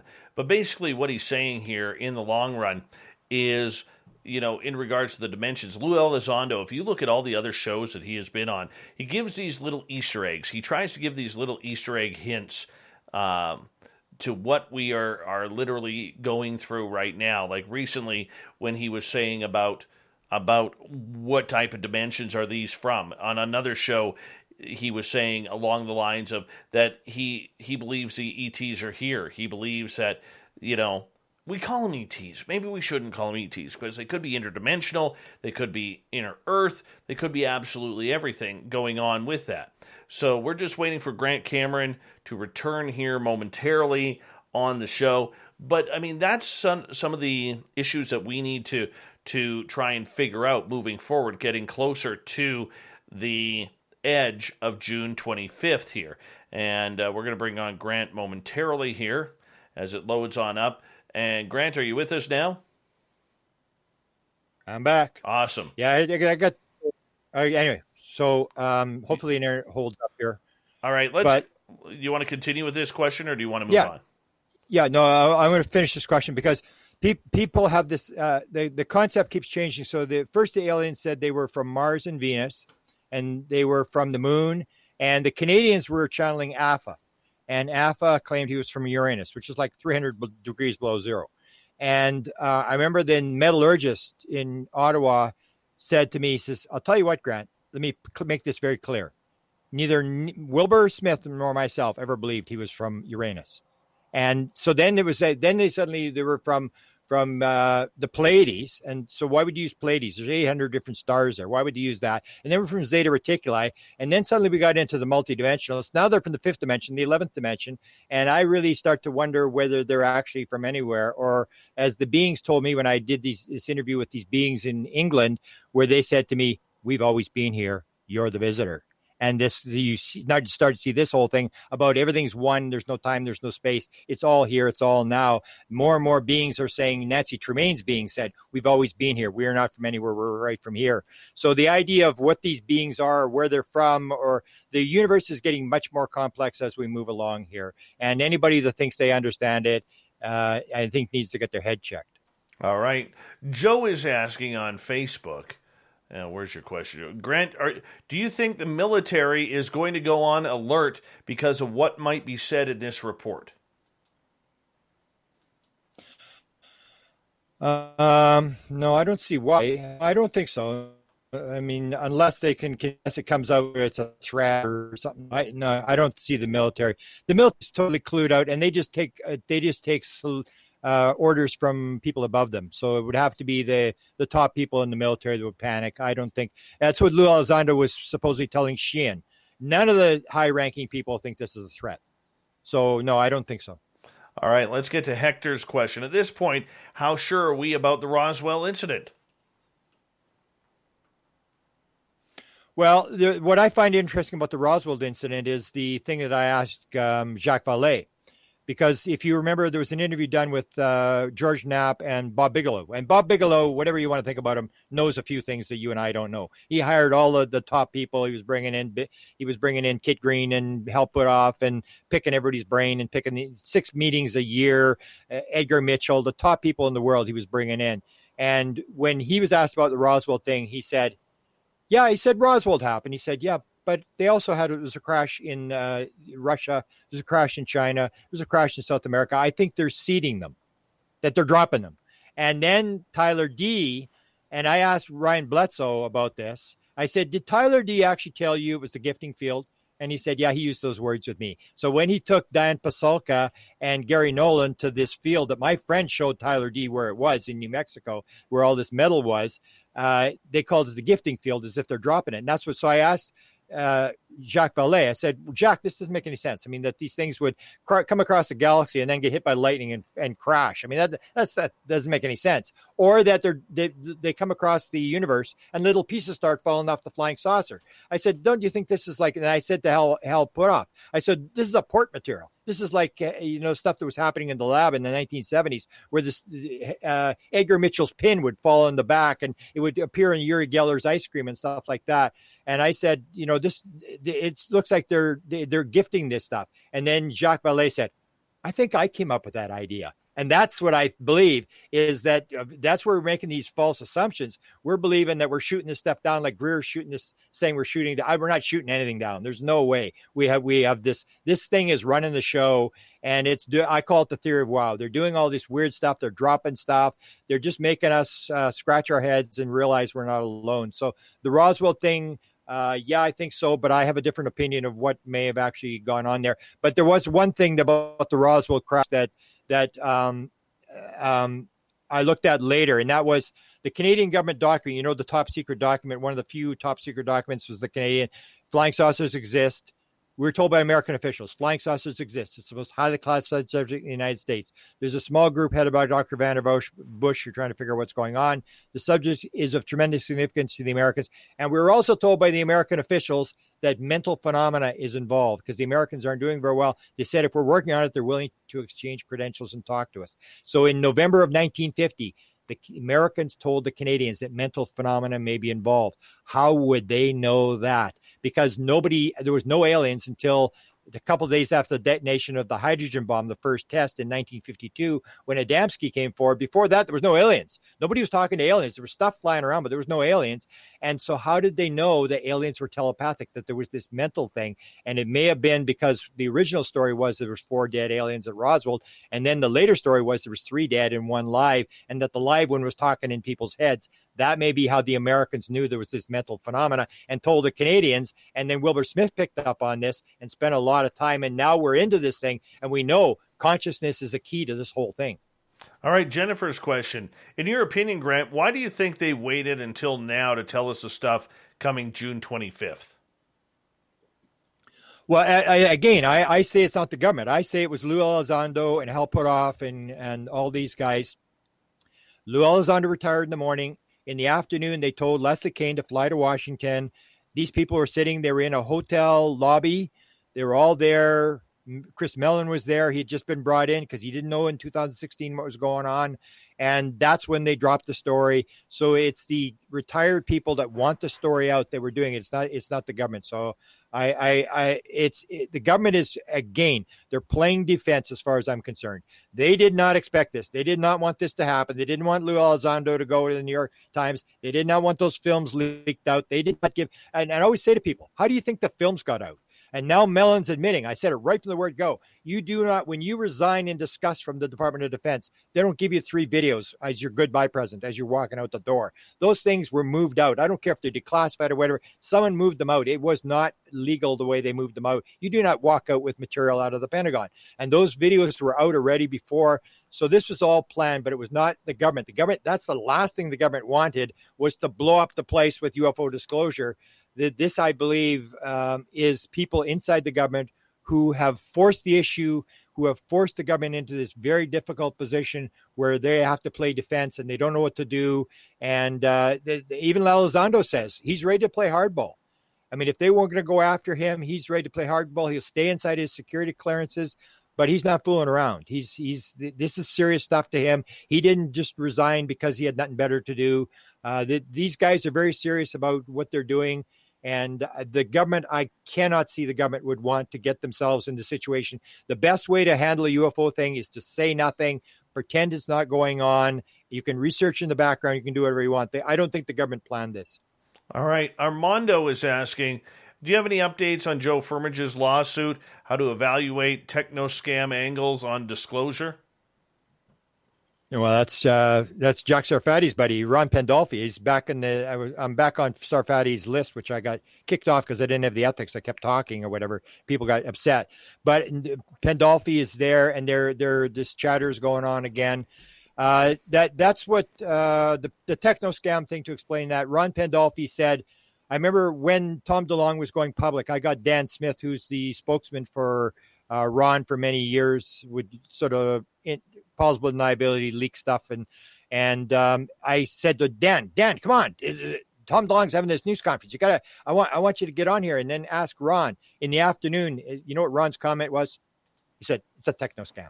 I know all these guys. Mellon was into UFOs in the 1980s. I know everybody that was on that panel, and he's talked about it. And that sort of makes sense. At first I thought it was crazy, but he keeps repeating it over and over. He's been repeating it for 3 years. This idea, he said that first of all, they went after, and this is this idea of funding, that if you're in the outside world and you're trying to get funding for UFO research, you can't get it. So he said, like Firmage he had money, and they, according to Ron Pandolfi, all these guys that are pushing this stuff now took all Firmage's money. Firmage had a lot of money, and he had this idea about these gyros, and he was trying to levitate this thing off the table. And because he couldn't levitate it off the table, it indicated to me the government really doesn't have what the people think they have if you can't levitate something off the table 1 inch. But he ran out of money, and then they talked about Church's Chicken. They went after this guy. They went after these billionaires. According to Ron Pandolfi, all these billionaires who'd rather get into a scam rather than pay their damn taxes. And so he kept calling it a techno scam, that this was just a thing where people are putting out, we got a cure to cancer. We've got the UFO thing all figured out. We're going to get it. We need $5 billion. And you add the little threat to it. So Ron's always been very confirmed on that. I've seen a lot of emails that he sent to different people, and he maintains that story, right or wrong. He keeps maintaining that story, that this is just an effort to get money for guys who stuff that isn't going to work, that he claims they have no clue what's going on. And he's the one that leaks the whole stuff about the portal. The idea that the anti-gravity, that's where I got the idea that the anti-gravity stuff may be all nonsense. But every time you start running down the portal thing, you hear these stories that indicate, yeah, this portal thing may actually be right. And this is this thing where Kit Green told Peniston, we're trying to figure out how do they pop in and pop out just as quickly. We're trying to figure out how to do how they work interdimensionally. So Kit Green actually told that to Peniston, and that's in Peniston's book. All right. Avi is asking, when do you think abductions will be acknowledged? Well, they're acknowledged now. The question is, what are abductions? The more we look at it, the more you start looking at this idea that there's an event taking place, but there's a lot of dispute about whether it's actually the event people think it is. And I can give you an example where my friend Ron Johnson from Utah has had a lot of experiences with LB, is the being that he deals with. And he's been taken numerous times, but he keeps describing it as like an out-of-body experience. The first one was very physical, but after that, the being actually took him into the spirit world, and he was with his mother in the spirit world.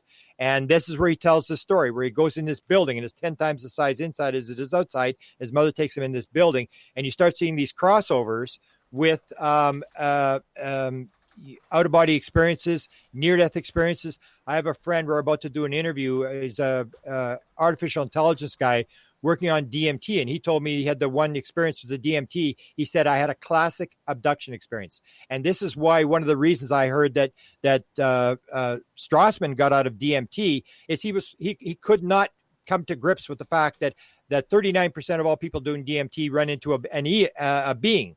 And that about half of those have the abduction experience. So they're doing DMT. They're on a couch. They ain't getting abducted by anybody. And they have. And when my friend said that, I said, "Really? You had a classic abduction experience?" He said, "Yeah, absolutely classic. I was on a table." I said, "What were they doing to you?" And he said exactly what you told me, Dave. They're working on my head. They're putting something in my head. And he said, I could see their arms. I couldn't see the aliens' faces. But I said, and that's the thing. When you start seeing that kind of stuff, where you get DMT people describing abduction experiences and out-of-body experience describing beings in the spirit world and stuff like that, then you got to wonder, is it all the same thing? Are we misinterpreting what's going on? Now, Jim Semivan says that the third rail will come up. That first we're going to do this thing. And that's what you remember back in 2013, I talked about this a number of times, when Bigelow said, he was asked by George Knapp, what do you think? Are you in favor of disclosure? And Bigelow said, no, I'm not. I'm in favor of confirmation. First you get confirmation, then you do disclosure, and you leave the aliens till later. So it's like this plan. They're going to roll this thing out, but the alien thing is going to come up. But I'd say the debate is going to be, is this alien? Is it interdimensional? who are we really dealing with? And I don't think because you got a body, you can really tell what you're really dealing with. The abduction thing is going to be very controversial. And when the Wilson leak document came out at the very end, people said, "Oh, this is a scam document. It's disinformation. It's they're disinforming all these people or whatever," because it said no abductions. So then I looked at all the people that had access to that Wilson leak document because it went to Bigelow. You got to remember that was a memo that was written from Eric Davis to Bob Bigelow. So I looked at all the NIDS guys. I looked at Valet. No, doesn't believe it. Doesn't believe the abduction. Kit Green says no abductions ever. I looked at Edgar Mitchell, whose document it was. Edgar Mitchell said, no, I don't believe it either. There's no, these abduction thing. It's not what you think it is. And you see these high level guys all saying the same thing. So there are these cases. The question is going to come down to what are abductions? What is actually really going on here? And it comes down to this thing of consciousness, that everything is consciousness. Everything is, as Deepak Chopra says, everything is an activity inside consciousness. And we want to turn it into this physical type thing. It's very real, the same as all sorts of experiences are real. It appeared that the world was flat. It appeared that the sun was going around the earth. Things appear, but is that exactly what's going on? And I think the more information you get, the more that abduction thing is going to start going down, and you're going to realize it's not what you think it is either. All right, we got time for a couple more questions here. We got about 4.5 minutes before we have to go to break at the top of the hour. Grant Cameron is our guest. Grant, Red in the Valley is asking, what is your opinion on how this announcement will affect religions around the world? Yeah. I think the religions are all over it. The Catholic Church is all over this thing. They're ready to baptize all the aliens. I don't think that's going to disturb anybody that confirms God. The guys that I say are going to be fighting over the cyanide pills are the secular scientist guys who spend $45,000 a year at MIT and suddenly realize they've been had. That majority of the crap they've been promoting, or the skeptics who said there's no UFOs, it's garbage, it's whatever. Like, how do those guys walk away from that? I'm sure they're going to figure some way. But there's been a bunch of people. It's the scientific community that's held this thing up, that has said this is garbage. You couldn't get the scientific community to look at it. You do not bring it up in a paper. You'll basically, what happened to John Mack? Mack brought it up, and they tried to throw him out of Harvard. It's the academics who are going to have a real tough time, where they believe that it's a random physical, we're just biological robots in a random meaningless universe, and there are no ETs. We're the only thing, and that's the big problem when you have aliens. You can say, okay, this happened one time, that all these random chances happen, and there's us, and then suddenly there's an alien that looks exactly like us. This random thing happened again and again and again, and there's thousands of different aliens, and they all look like us. I think the scientists, they're the ones that are going to really be scrambling, because a lot of this is going to show that consciousness is primary, which they do not accept in the scientific community yet. And the fact that we are not alone, we are not the center of the universe, that as I was told, we think we've got all the right blocks and we're waiting for one block. What I was told is, not only have you got it wrong, everything you believe, it's exactly the opposite. You have no clue what's going on. And I believe there's no clue, that these people have no clue, and academics aren't going to want to accept the fact that the majority of the stuff that they believed is going to be basically wrong. All right, let's get to Grandmaster's question. What's the biggest developments in the disclosure movement in the past 20 years? From whistleblowers from multiple countries to program disclosure to alien bodies and historical evidence and saucers. What's your opinion?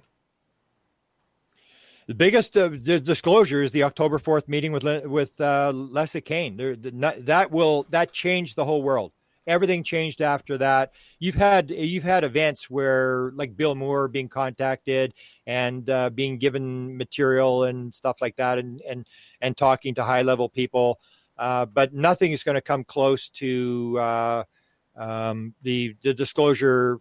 These New York Times article. Nothing will even come close to that. By the way, in our live YouTube feed, you've crossed 300. There you go. Look at you. I'm so proud. Yeah. 305. 305. Yeah. You're officially number 2 now. Again. There you go. Again. Yeah. But we don't want to overtake Elizondo. I mean, he's the key guy now. You don't want to embarrass him now. Well, I am going to say he's carrying the flag for us now. Yeah, and no offense, he has a better beard than you. I will say that. I mean, hey, it's just just the way it is. Facial hair has its privileges around here, Grant. And I understand everything that you're going through. And I'm just going through some more questions here from our audience. But let's get to B. Hoff's question. And which contact modality works the best in this situation coming to June 25th? Oh, wow. Which contact modality works the best? Well, near-death experience is pretty powerful. You get the same thing with near-death experience and the abduction experience. You have 40% of all experiencers say at one point during their experience they knew the answer to everything in the universe. Near-death experience, 31% say at one point during the experience they knew the answer to everything in the universe. 42% of experiencers say they have mathematical, scientific, or technical material in their head. Even Jack Sarfati, who you referred to earlier, had the phone call when he was a young kid, 12, 13 years old, and they said, we're going to pick the 400 top people in the world, and we've picked you. Do you want to agree to this? And he said, yeah, I agree to it. And this thing go up his back. And so there are these modalities that people are coming in. Psychedelics is pretty powerful in terms of trying to figure out what's going on. Those things all change in terms of the fact that it starts to be known that consciousness, it may be primary, that consciousness is something that we have completely missed the boat on, and that it's a key to understanding how the universe works. All right, my friend, good timing right there. We're going to go to break here at the top of the hour. Grant Cameron, we got him till the bottom of the hour here on Spaced Out Radio. And when we come back, we're going to take your audience questions. And at the bottom of the hour, the Magic 8 Ball is going to warm up for your questions, along with the news and Thought of the Dave. All right, Grant, we got 6 minutes. I'll be right back, okay? Okay, good. Whew, I'm friggin' warm. Oh, yeah, you're hot there. It's not that hot here. Tomorrow's hot. I wish it was hot. Cooler.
back. And I apologize if I missed some questions. Once again, it's due to the fact that the chat room is moving way too quick. Way too quick. Reminder to everybody, there is no political talk in our chat room. All right? We don't do it here. We don't do it here. KJ Hawken, how you doing? Cousin Darren, I know you are watching right now. My cousin Darren, he's one of the most brilliant men I've ever met on this planet. He's just phenomenal. He is a doctor on the front lines of the whole COVID thing, and has done us proud here in British Columbia. That's for sure. Very much for sure. Jeff Perry, how you doing? Travis DeLuca, Grant should go the distance. That's up to Grant. If Grant wants to stay for the final half hour, he can. That's up to Grant. I know he's a busy guy right now, so yeah, we're pretty busy week. Yeah. So we'll let Grant off the hook here at the bottom of the hour. Preston Deckett, thank you for coming on in. And who else we got new here? And Solar Warden says, Grant, you're the man. There you go. See, people like you. They do. I'm telling you, Silver Sharpie, man. He only signs in Silver Sharpie, people. But as I said, all the messiahs get crucified in the end. Very true. All right. Don't forget, if I've missed your question, I will try to get it in. There's been a lot of questions tonight for Grant. We'll take your questions until the bottom of the hour, so make sure that you put them in capital letters. Remember, a great way to support this show is we have the Super Chat open for you, and if you're new here and you haven't yet already, hit that subscribe button, ring the bell, and don't forget to give us a thumbs up or thumbs down. Your choice, whatever you want to give. Even a sideways thumb works for me. Let's see here. I just want to make sure I'm not missing anything else here. All right, we'll start with George's question. We're going to come back here in 25 seconds, and I'm happy you hit that 300 mark, Grant. Very happy about that. Go. That makes me. But when Nicole mentioned it, I said to Nicole, "You hold the record, Nicole. We had you were on the show too. We had 800 on that one session there." Very true. Here we go, boss.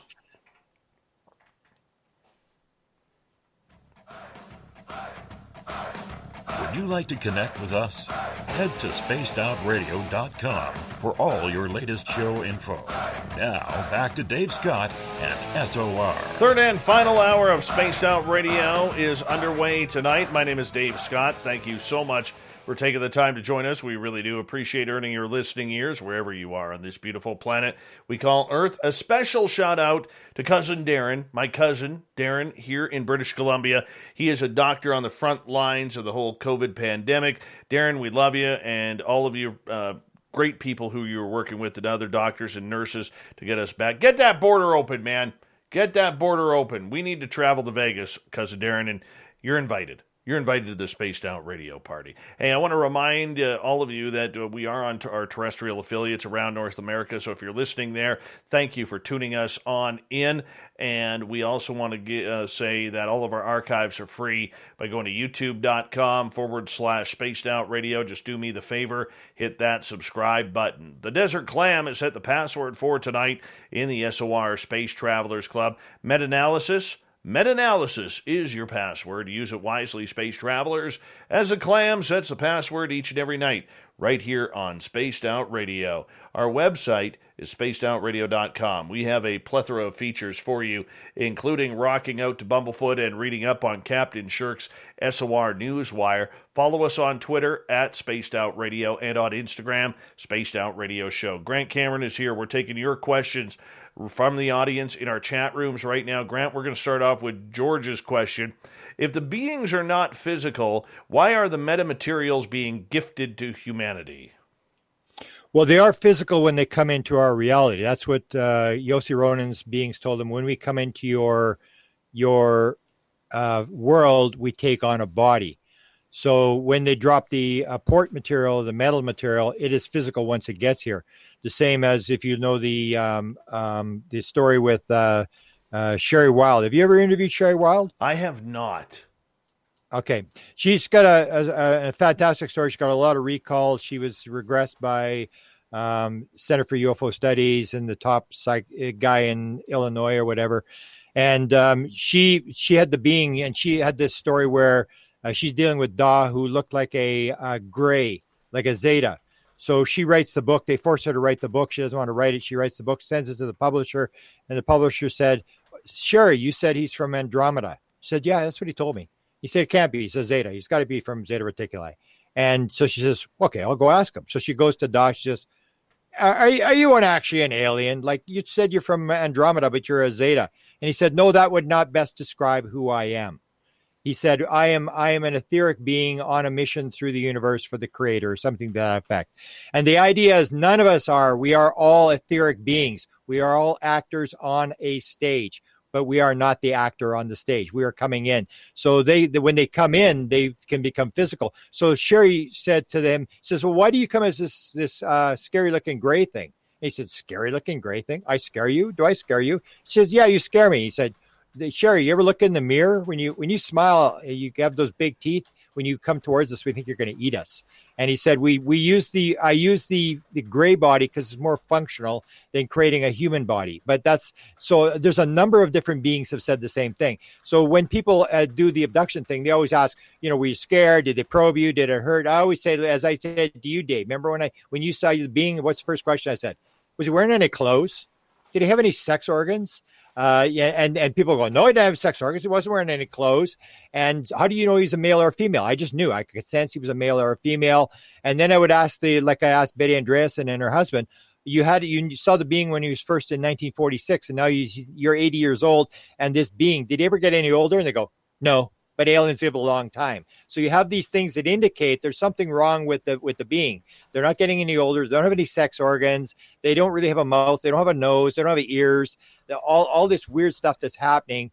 And so, yeah, when they come into the physical world, if they crash or they drop stuff, then they're in the physical world. They're captured in the physical world, but they can go back. We can do, that's what Yossi Ronan's being said to him. You can do the same thing. You just don't know it. So we think we're locked in the physical world. Everybody's locked in the physical world. And we don't realize that it's this idea that you can come in, you can go. They just know stuff in physics that we don't know.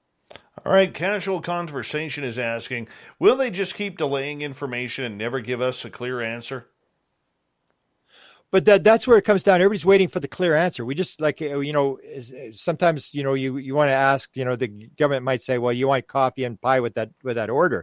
I mean, we're sort of asking the government, give us this, give us that. They're always going to delay it because it's not in their best interest to put the story out. It doesn't really help them to put it out because they don't have the answers. And that gets you into the problem of having to answer next question, and you can't answer, and there's more questions, and the thing just unravels, and you don't want the Russians to know what you've got. It's like playing a game of cards. If you've got the cards and you've got these things, you put your cards on the table and the Russians go, oh, thanks. Those are the cards we need. Now we're not going to disclose. Nobody wants to do that. Everybody's playing this fear game of me versus you. Keep it secret. Why have you got so much military technology that's secret, or even political stuff that's secret? Because people just don't want to air their dirty laundry. The president has executive privilege in terms of the people that talk to him don't have to disclose what they're saying to the president. You even have this situation now with the FBI, that the FBI is defending some of the stuff from the last administration because they can't. They don't want a situation where their lawyers are outed as to what they told the head of the FBI. So you have these things that it's always safer to keep the secret, to stay in the background.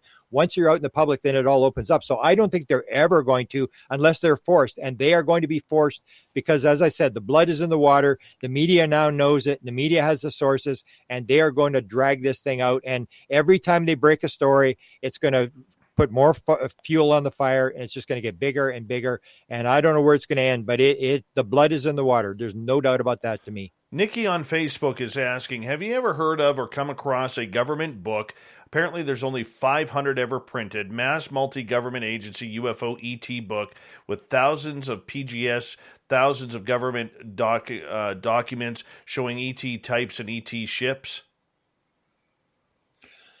The only thing I've heard in that regard is Doty always told the story that there was this book that the aliens had produced for the government.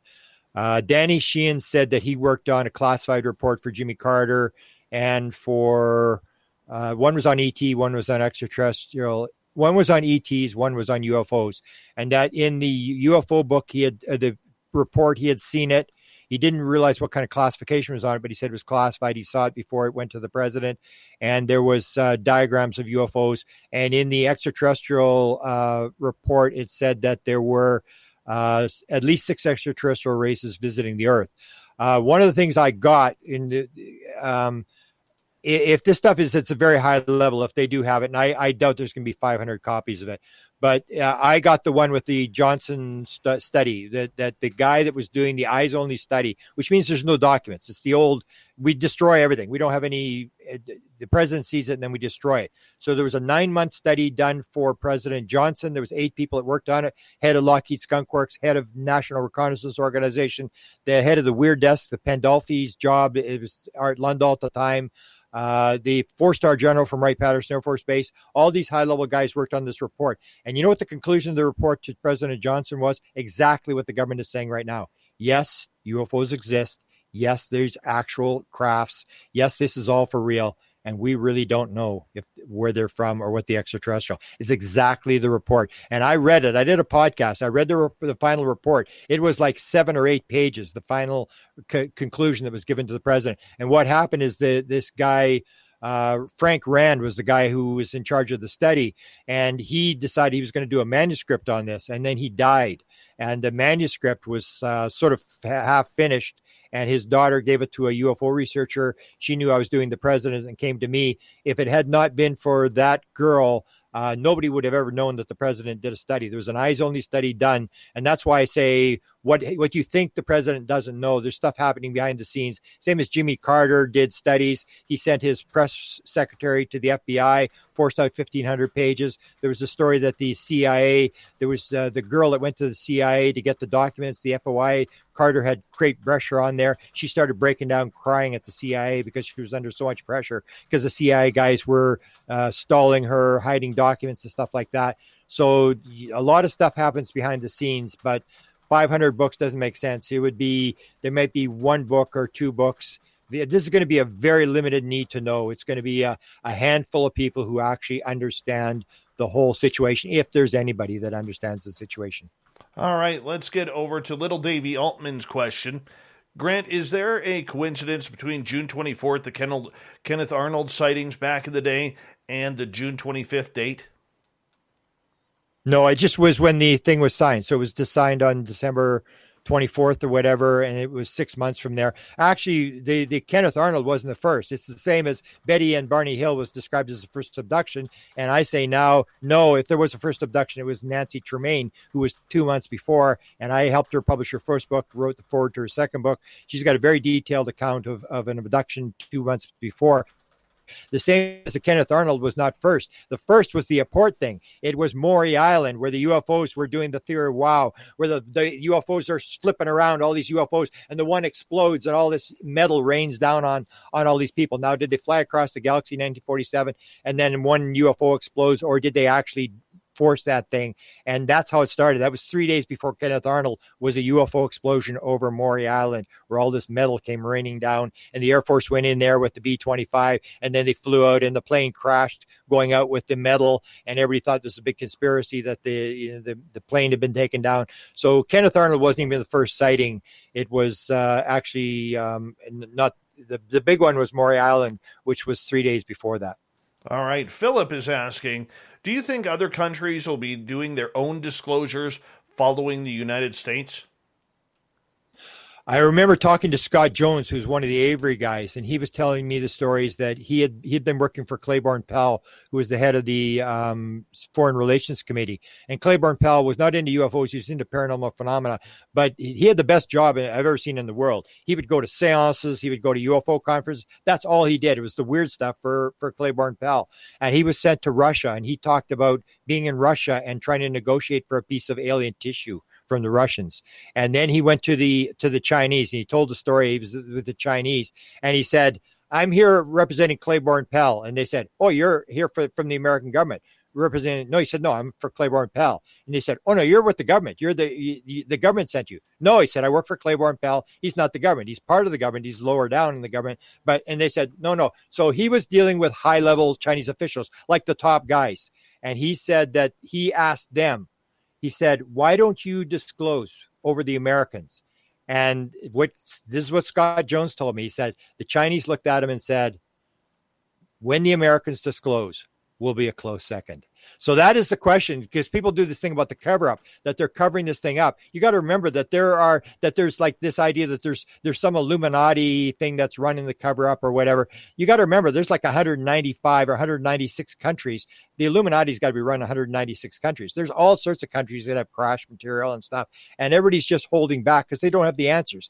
And plus they're playing the game that they may be able to back engineer this stuff and get the technology. So there's a lot of reasons for all the countries, but all the countries are playing the same game, which comes to the 64 reasons. There's got to be a reason why everybody's covering up. There's got to be a legitimate reason that if you were in the government, you went in there and you got signed in, you'd suddenly go, oh, okay, I know what's going on. Okay, I'll keep quiet. There's got to be something that keeps all these people quiet because nobody has defected. Not one single person yet.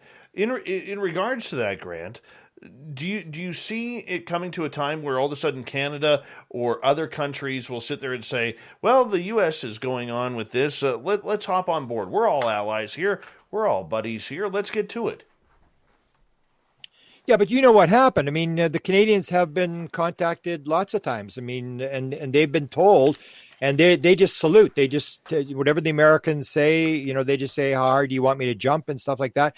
Everybody's, nobody wants to make a move on this thing. Nobody wants to handle the hot potato, and the Canadians are the same sort of thing. I mean, the Canadians, you see what happens. Like, so Wilbert Smith in 1954 has AFA fly over the station. He tells Francis Swan, get AFA to fly over the station. He flies over the station, and I was talking to a guy who was in the station when these things went, all the alarms went off and the thing went off the chart. And Wilbur Smith said, oh, if there's nothing wrong with the equipment, we just detected the first flying saucer over Ottawa. The program was shut down 2 days later. They said, nothing to see here. Wilbur's no longer allowed to talk on behalf of the Canadian government. He can use the material. There are no UFOs. That was the end of UFOs in the Canadian government. August the 10th, 2 days after they detected a UFO. So it doesn't get anybody anywhere. And if you're in the government, you just want a job. You're not really into stirring the pot. You're not into losing your security clearance or getting fired. Or if you're in the military, you just salute and do your job. Only the various high level person may know. And everybody's just playing the game. And people have this assumption that because you're in the government, you're going to know everything that's going on. Absolutely the farthest thing from the truth. Very true. Grant Cameron is our guest tonight on Spaced Out Radio. Night Gazer is asking, do you think the government insiders are pushing disclosure because they fear UAPs? No. As I said, I think, and I've had different takes on it over the years where I thought the government was pushing disclosure. But if you see this, the key is that thing. Lou Elizondo resigns in the morning on October the 4th. So he's resigned. He's no longer in the government. He does not make the move until he's retired. The afternoon, they call in the New York Times. So these retired people push the story. The people in the government are, so he puts everybody, that's why they're so angry at him, because now he's in the clear. He's the guy that's the whistleblower. He's the guy that's talking. He's outside the government.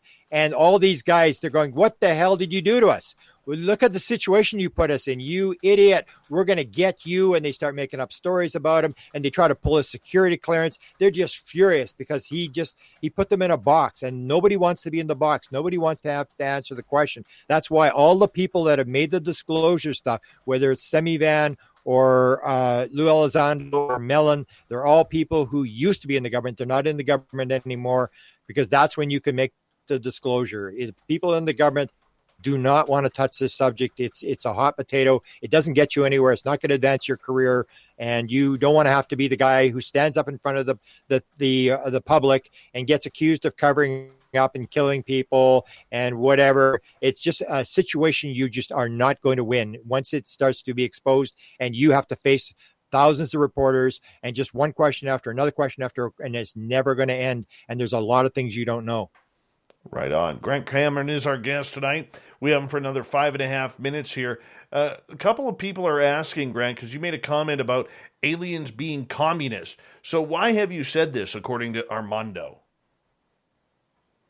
Well, because that is the model. This is a oneness thing. This is, you can use a kibbutz, you can use the cells in a body, you can use a beehive. That's what Tom DeLonge said. This is a beehive thing. These guys don't have souls. We have to kill them. That is the whole concept. Is that it is all one thing. It's all, everybody's working for the same purpose. Whereas we have the separation thing. It's competition. It's like a big hockey game. It's like ends justifies the means. But if you take a look at the beings, there is nothing physical about beings. They don't have any designer furniture. They don't have any, if they have clothes, they're all wearing the same clothes. They are in this idea of a kibbutz, or like in Canada, we would have the Hutterite colonies where they all work. They all have, there's just one guy that's sort of the crew chief, but everybody's equal. Everybody's running this thing. That's the thing. And that's why when Adamski came forward in the 1950s, that's why he was being investigated by the FBI, because he thought he was being brought in by Russia because he was a communist. He was promoting this thing about everybody has health insurance, everybody's equal, all this kind of stuff. That is the model. If you take a look at it is a beehive. They are on the ship. Everybody's doing their job. They're like cells in the body. Everybody does their thing. Nobody's a cancer cell. Nobody says, okay, I'm going to do my own thing. Don't tell me what to do. And if I want to, be a cancer cell, I'll be a cancer cell. Everybody's doing exactly what they're supposed to do. That's the concept. And that's why Tom DeLonge says we got to kill these guys because it's a beehive and it's got to be bad. All right, moving on here. Jovan is asking, what's the point of hiding your cards if, as you say, Grant, we haven't reverse engineered next to anything? Well, they hope that they're going to reverse that. But if you put your cards, you definitely are going to take a chance that you're going to give the Russians, the Chinese, the cards they need.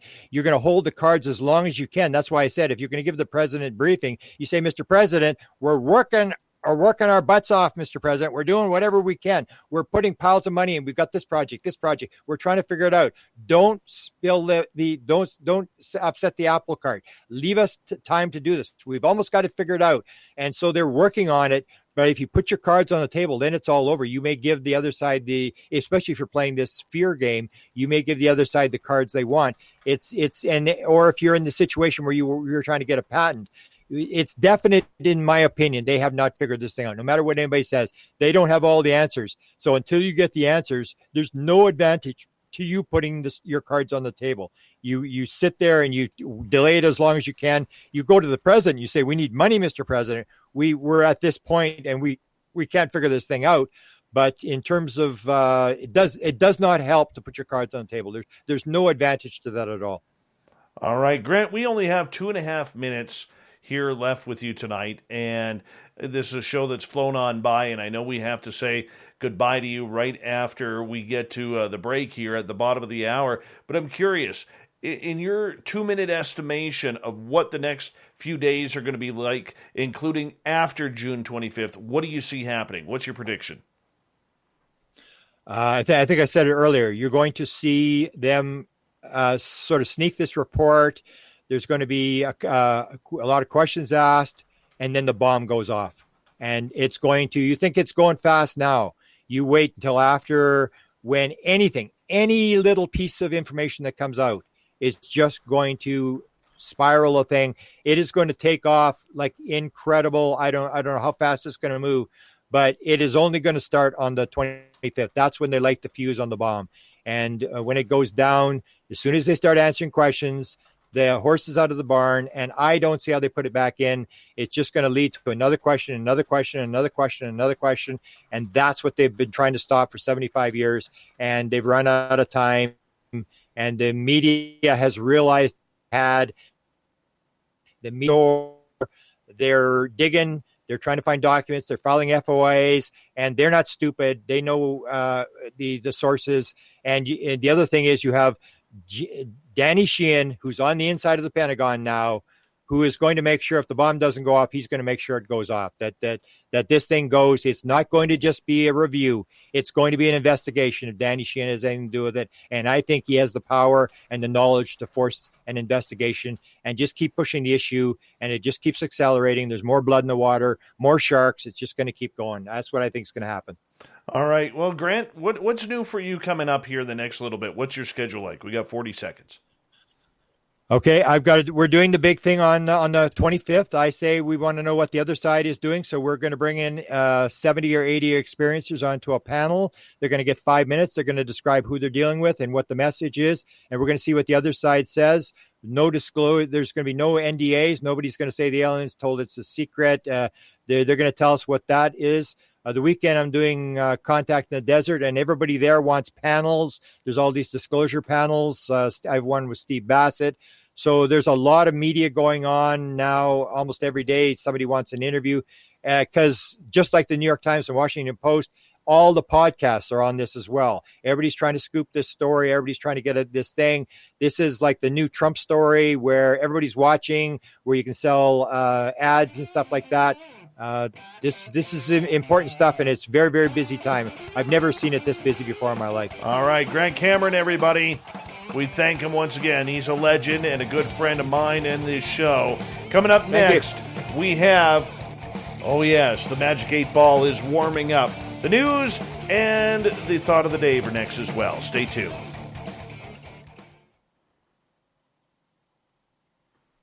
All right, boss. Thank you for a good one. Up to going. I didn't think we'd have enough for 2.5 hours. I think we'd have enough for 2.5 hours, but it was good. I always get it out of you. Always. I just asked what I asked. Yeah, that's why you're a good host. You know how to. I appreciate that, my friend, and I always kind of put my head down when you give me a compliment because I feel I don't deserve it from somebody of your ranks. I really do. I know. No. That's why you're my hero. You do a good interview. You can keep it. Plus, you're working on the thing. It always amazes me. You're sort of talking to people in a way on the computer, and yet you come up to the next question. And it's like I can't do that. I can only do one thing at a time. So I appreciate it. Thanks for your interest, and let's see what happens on the 25th. Let's see where it goes. I think you're going to be doing a lot of UFO shows, and a lot of stories are coming out. Thanks. Yes. All right. And remember, if you want to subscribe to Grant's channel, go to, I believe it's White House UFO on YouTube, right? Yes. White House UFO.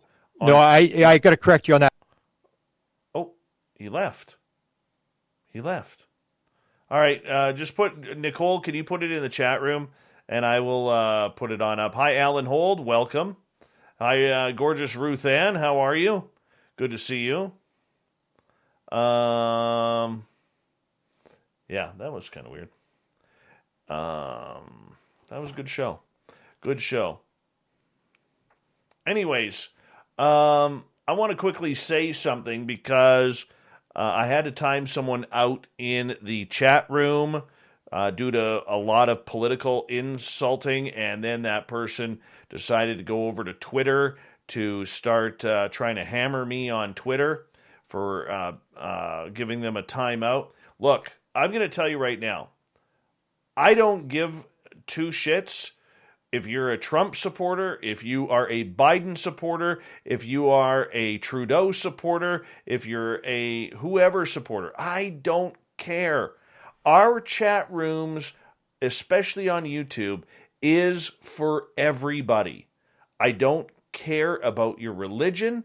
I don't care about your sexuality. I don't care about your political affiliation. I don't care what color you are, which religion, which Bible you read or book you read or whatever. We're all here for a good time. Okay? We're all here for a good time. All right? This is why we have a no politics rule in our chat room. Because it doesn't matter.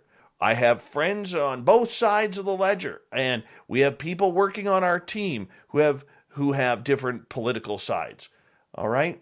All I'm trying to do, guys, is I'm a one-man show trying to make life a pleasant area for you. And we're all one, man. We're all one. You know what? If you cut open my arm and you cut open your arm, guess what? Our blood color is the same. Okay? Our blood color is the same. And that's all that matters. So if you're in our chat room and you're wanting to get into that political talk and we ask you to stop and you don't stop, you're going to be timed out. I don't want to be a prick that way, but that's just the way it is. Everybody has a say here. Everyone. And I don't care about, whoever you support. Good. Okay? Keep that debate out of our room because we're here for the woo. We're here for fun. We're here for information. And guess what we all have in common? There's Trump supporters who like UFOs. There's Biden supporters that like UFOs. And there's Canadians with a Phoenix Lights shirt on who like UFOs. Let's just get it. Look, in the UFO world, there is going to be crossover with politics. We cannot say that there isn't. Okay? You can talk that. That's cool. Very cool. But if you're a Trump supporter, don't go slamming the Biden supporters in our chat room. And if you're a Biden supporter, don't go slapping around the Trump supporters or the Republican supporters. Frankly, I don't care. It's not happening in my room. Our chat room, I will remind you of this, is not a democracy. It is a Daveocracy, which means Dave makes the rules. And if we're going to get political, that's when I got to do something that I don't want to do, which is time people out. Okay? Very rarely will we actually block someone, but I don't want to time people out. All right? Let's just show some love for everyone. We all have different derivations of where we come from. Fuck it all. Let's just have some fun and enjoy.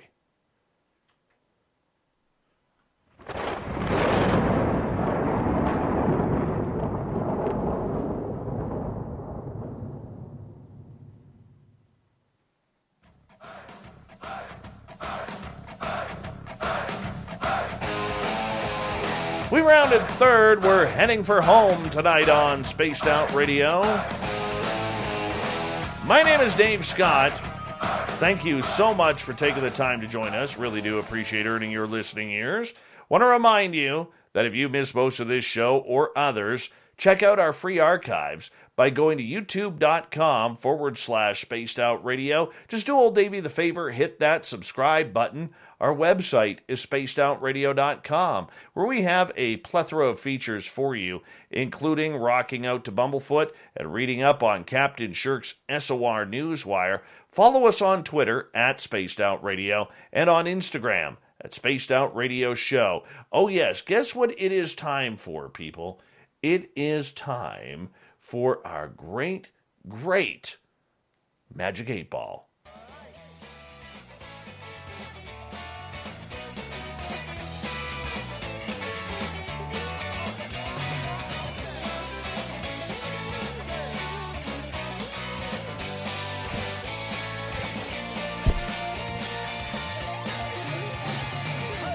Yes, it's Magic 8 Ball time, which means we're going to take questions from our audience in our YouTube chat room and elsewhere to see what is going on in the world. Now, the Magic 8 Ball can be very predictive in what it is trying to cover for all of you. So you have to ask yes/no questions if you want to get your question in to the Magic 8 Ball. Now, keep it clean, because we do have to go on terrestrial radio, and Dave does not feel like editing the show.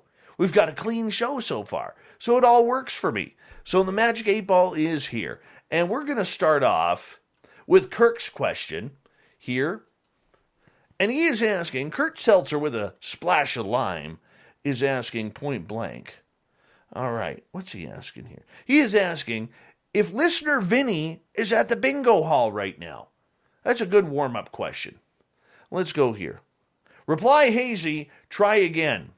That would tell me that the Magic 8 Ball doesn't know, because Vinny probably has some sort of vortex around him that does not allow his signal to be picked up while patrolling the bingo halls. All right, let's get over to Ross. Where did Ross's question go here? Ross's question is, oh, mighty 8 Ball, will we have disclosure in full?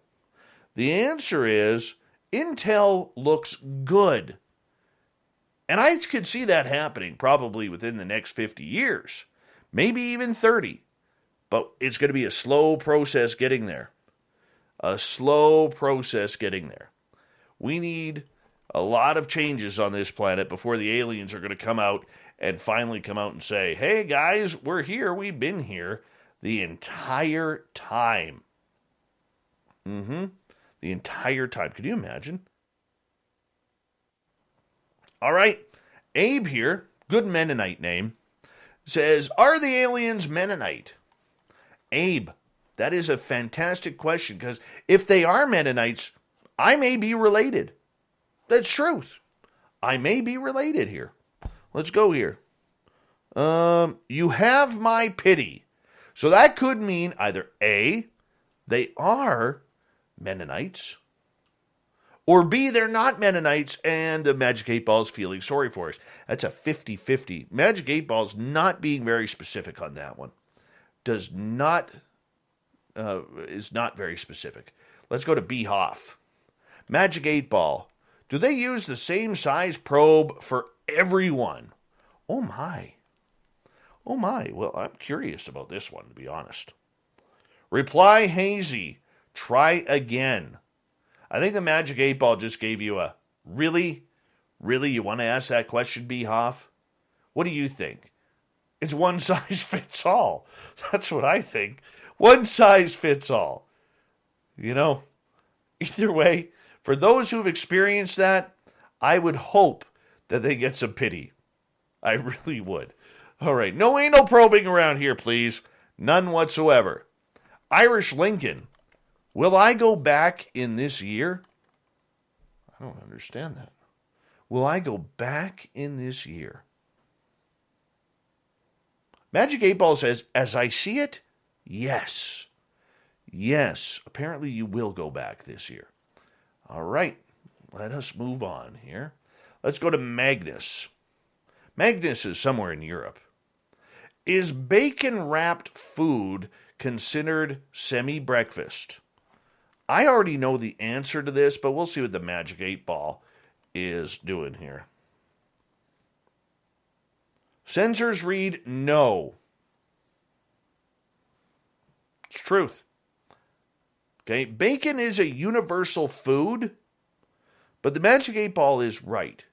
Just because bacon is universal and can be eaten with anything does not mean that it should be abused by trying to hide eating breakfast foods for dinner, lunch, or evening snacks.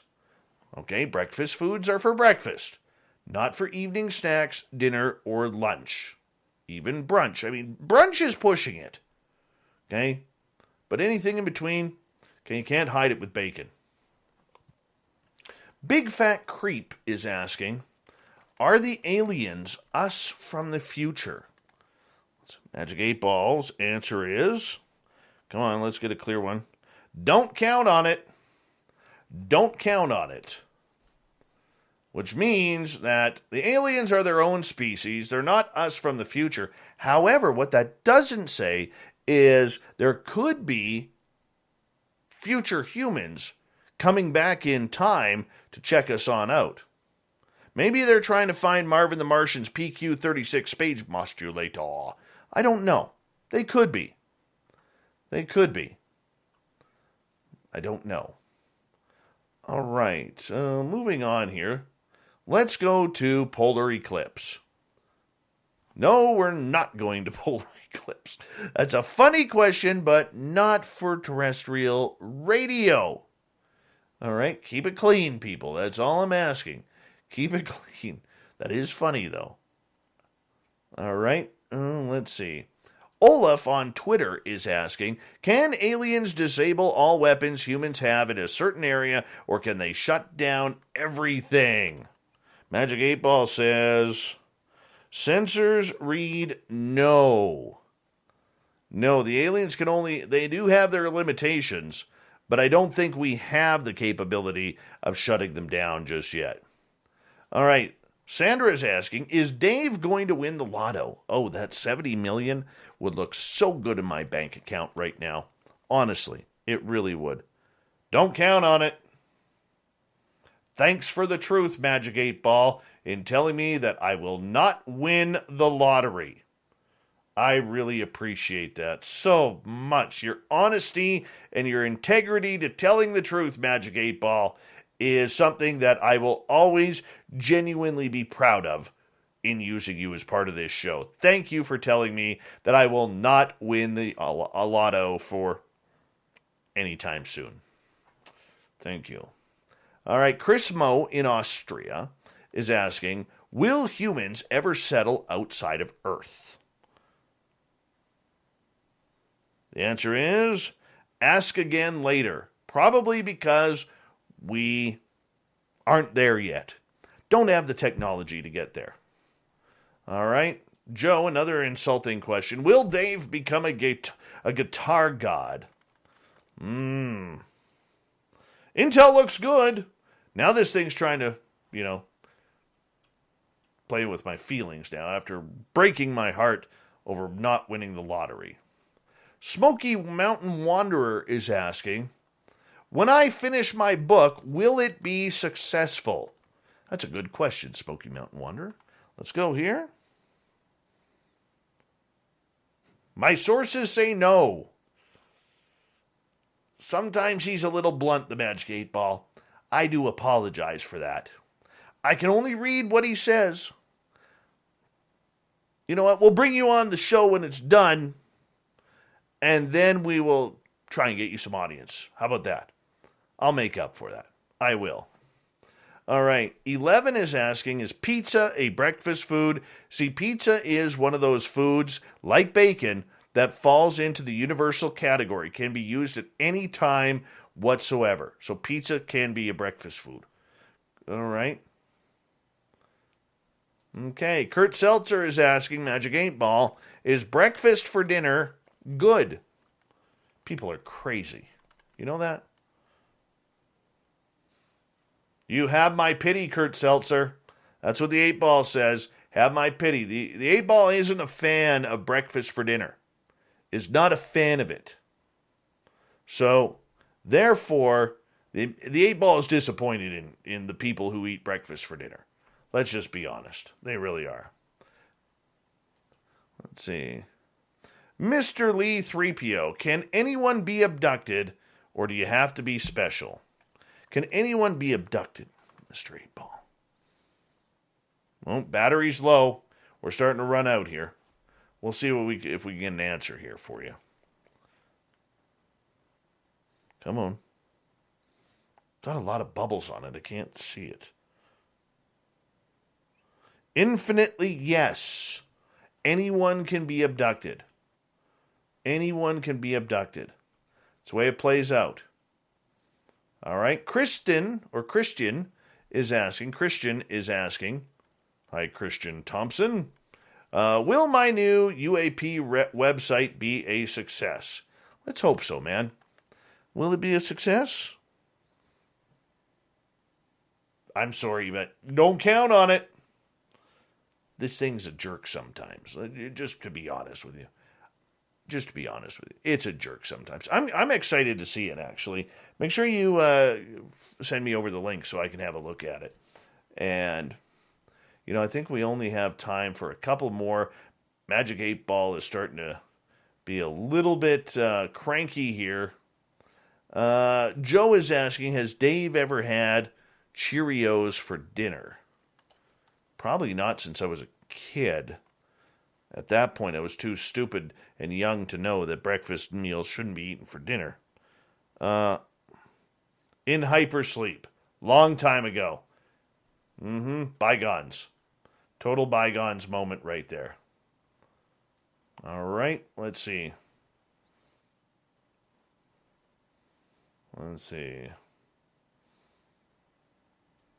Are aliens vegan? From Olaf. Are aliens vegan? All signs point to yes. They don't like to eat meat. Magic 8 Ball from Kevin.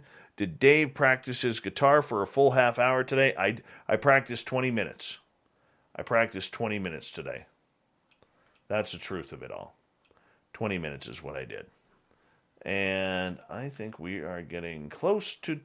You know what? Let's get to the news. It's that time.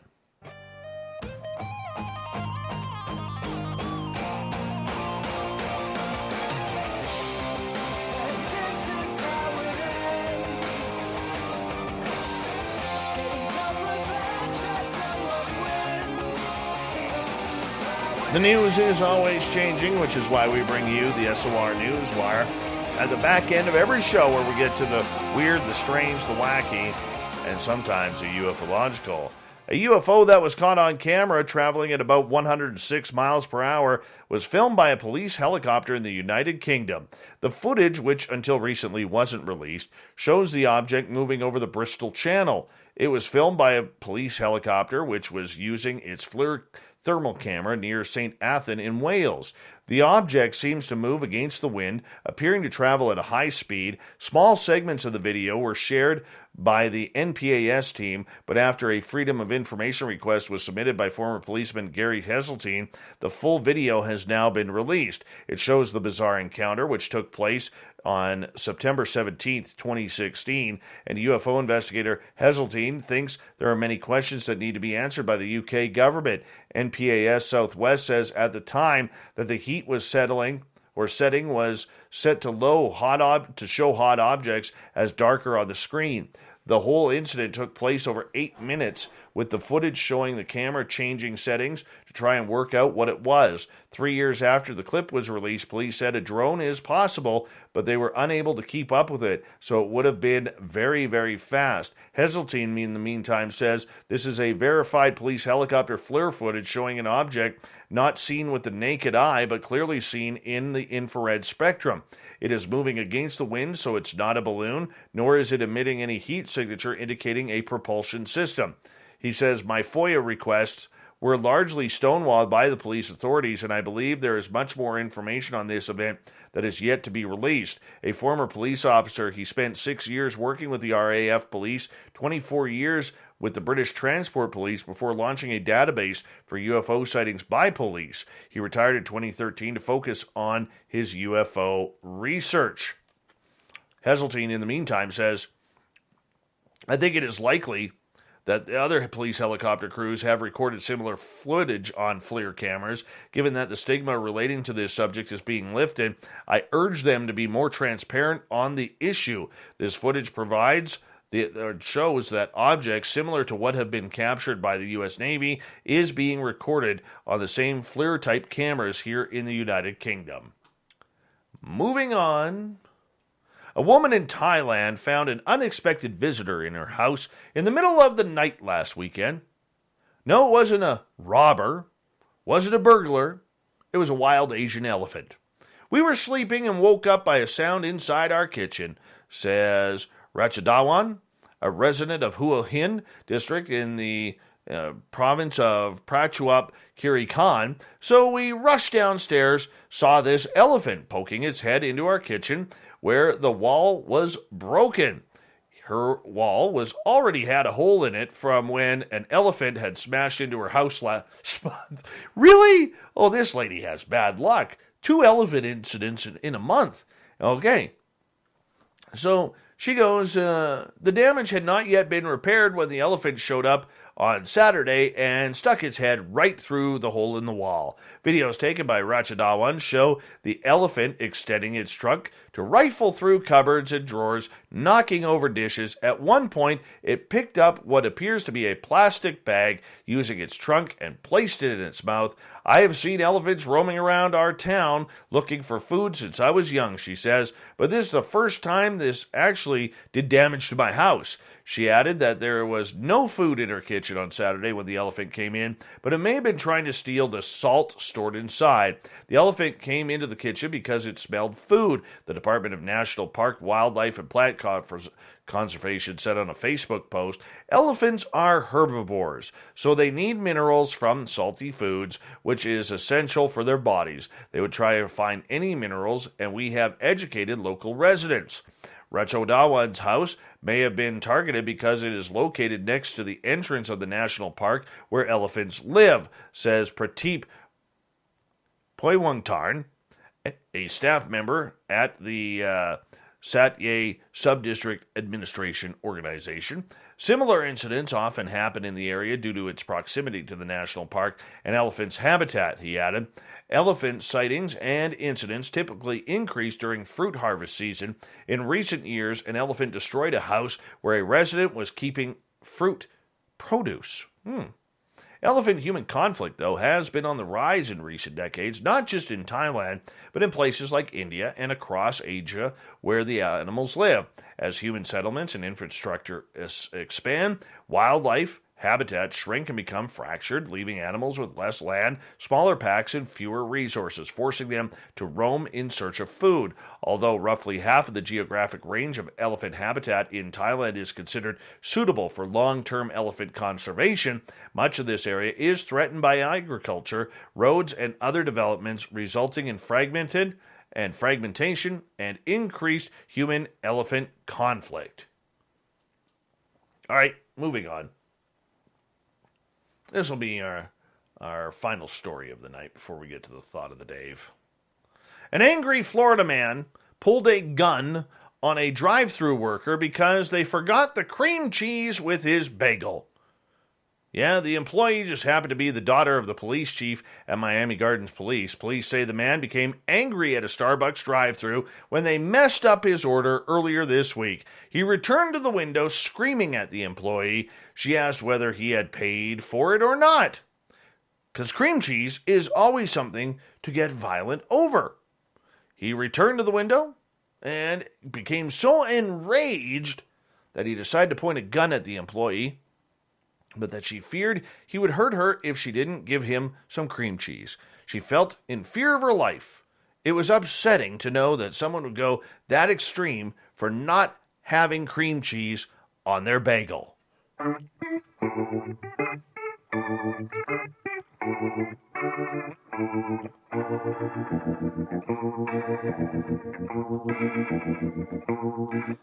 Thought of the Dave happens every night at this time, where we ask a question on our Facebook and Twitter pages, then read your responses on the air because we love the audience participation around here. Today's Thought of the Dave is as follows. Oh, let's find out here. What is it? What's your thoughts on UFO disclosure heading into Friday's Pentagon release day? Damien, exciting, but we are going to be disappointed. It's clear that someone knows what they are. Luke keeps skirting around the edge of whether or not they're aliens, inner space, or beneath the ocean. Yeah, it's a big guffaw. Let's just face it. Tyler, another smokescreen, updated version. Robin, I will be surprised if disclosure occurs in a proper way.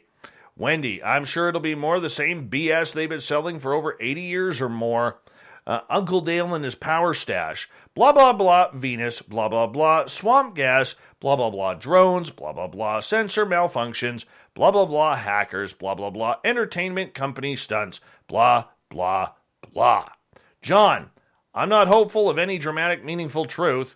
Craig, we will be told that we don't know what it is, but that it's real and happening. I imagine they will also say it is worldwide. Thank you to everybody playing in the Thought of the Dave, to Captain Shirk for the Newswire, all of your participation in the, well, let's call it the Magic 8 Ball.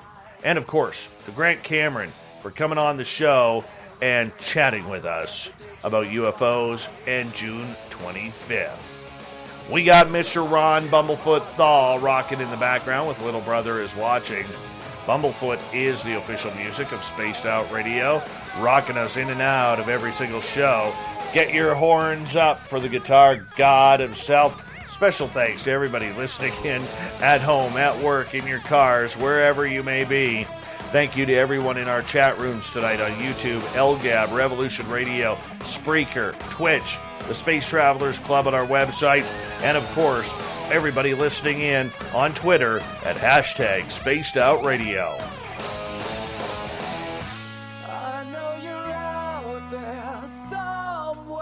Remember, this show is copyright by Spaced Out Radio and SOR Media Ventures Limited. Thank you so much for choosing to share your evening with us, because together, my friends, we're watching. We own the night. Mr. Bumblefoot, we need a favor. We need you to take us home.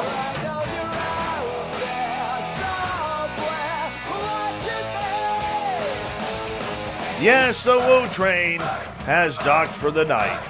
But soon, my friends, we shall ride again. Your seats are always available. Your tickets never expire. And if you want to bring a friend, we've got room for them too.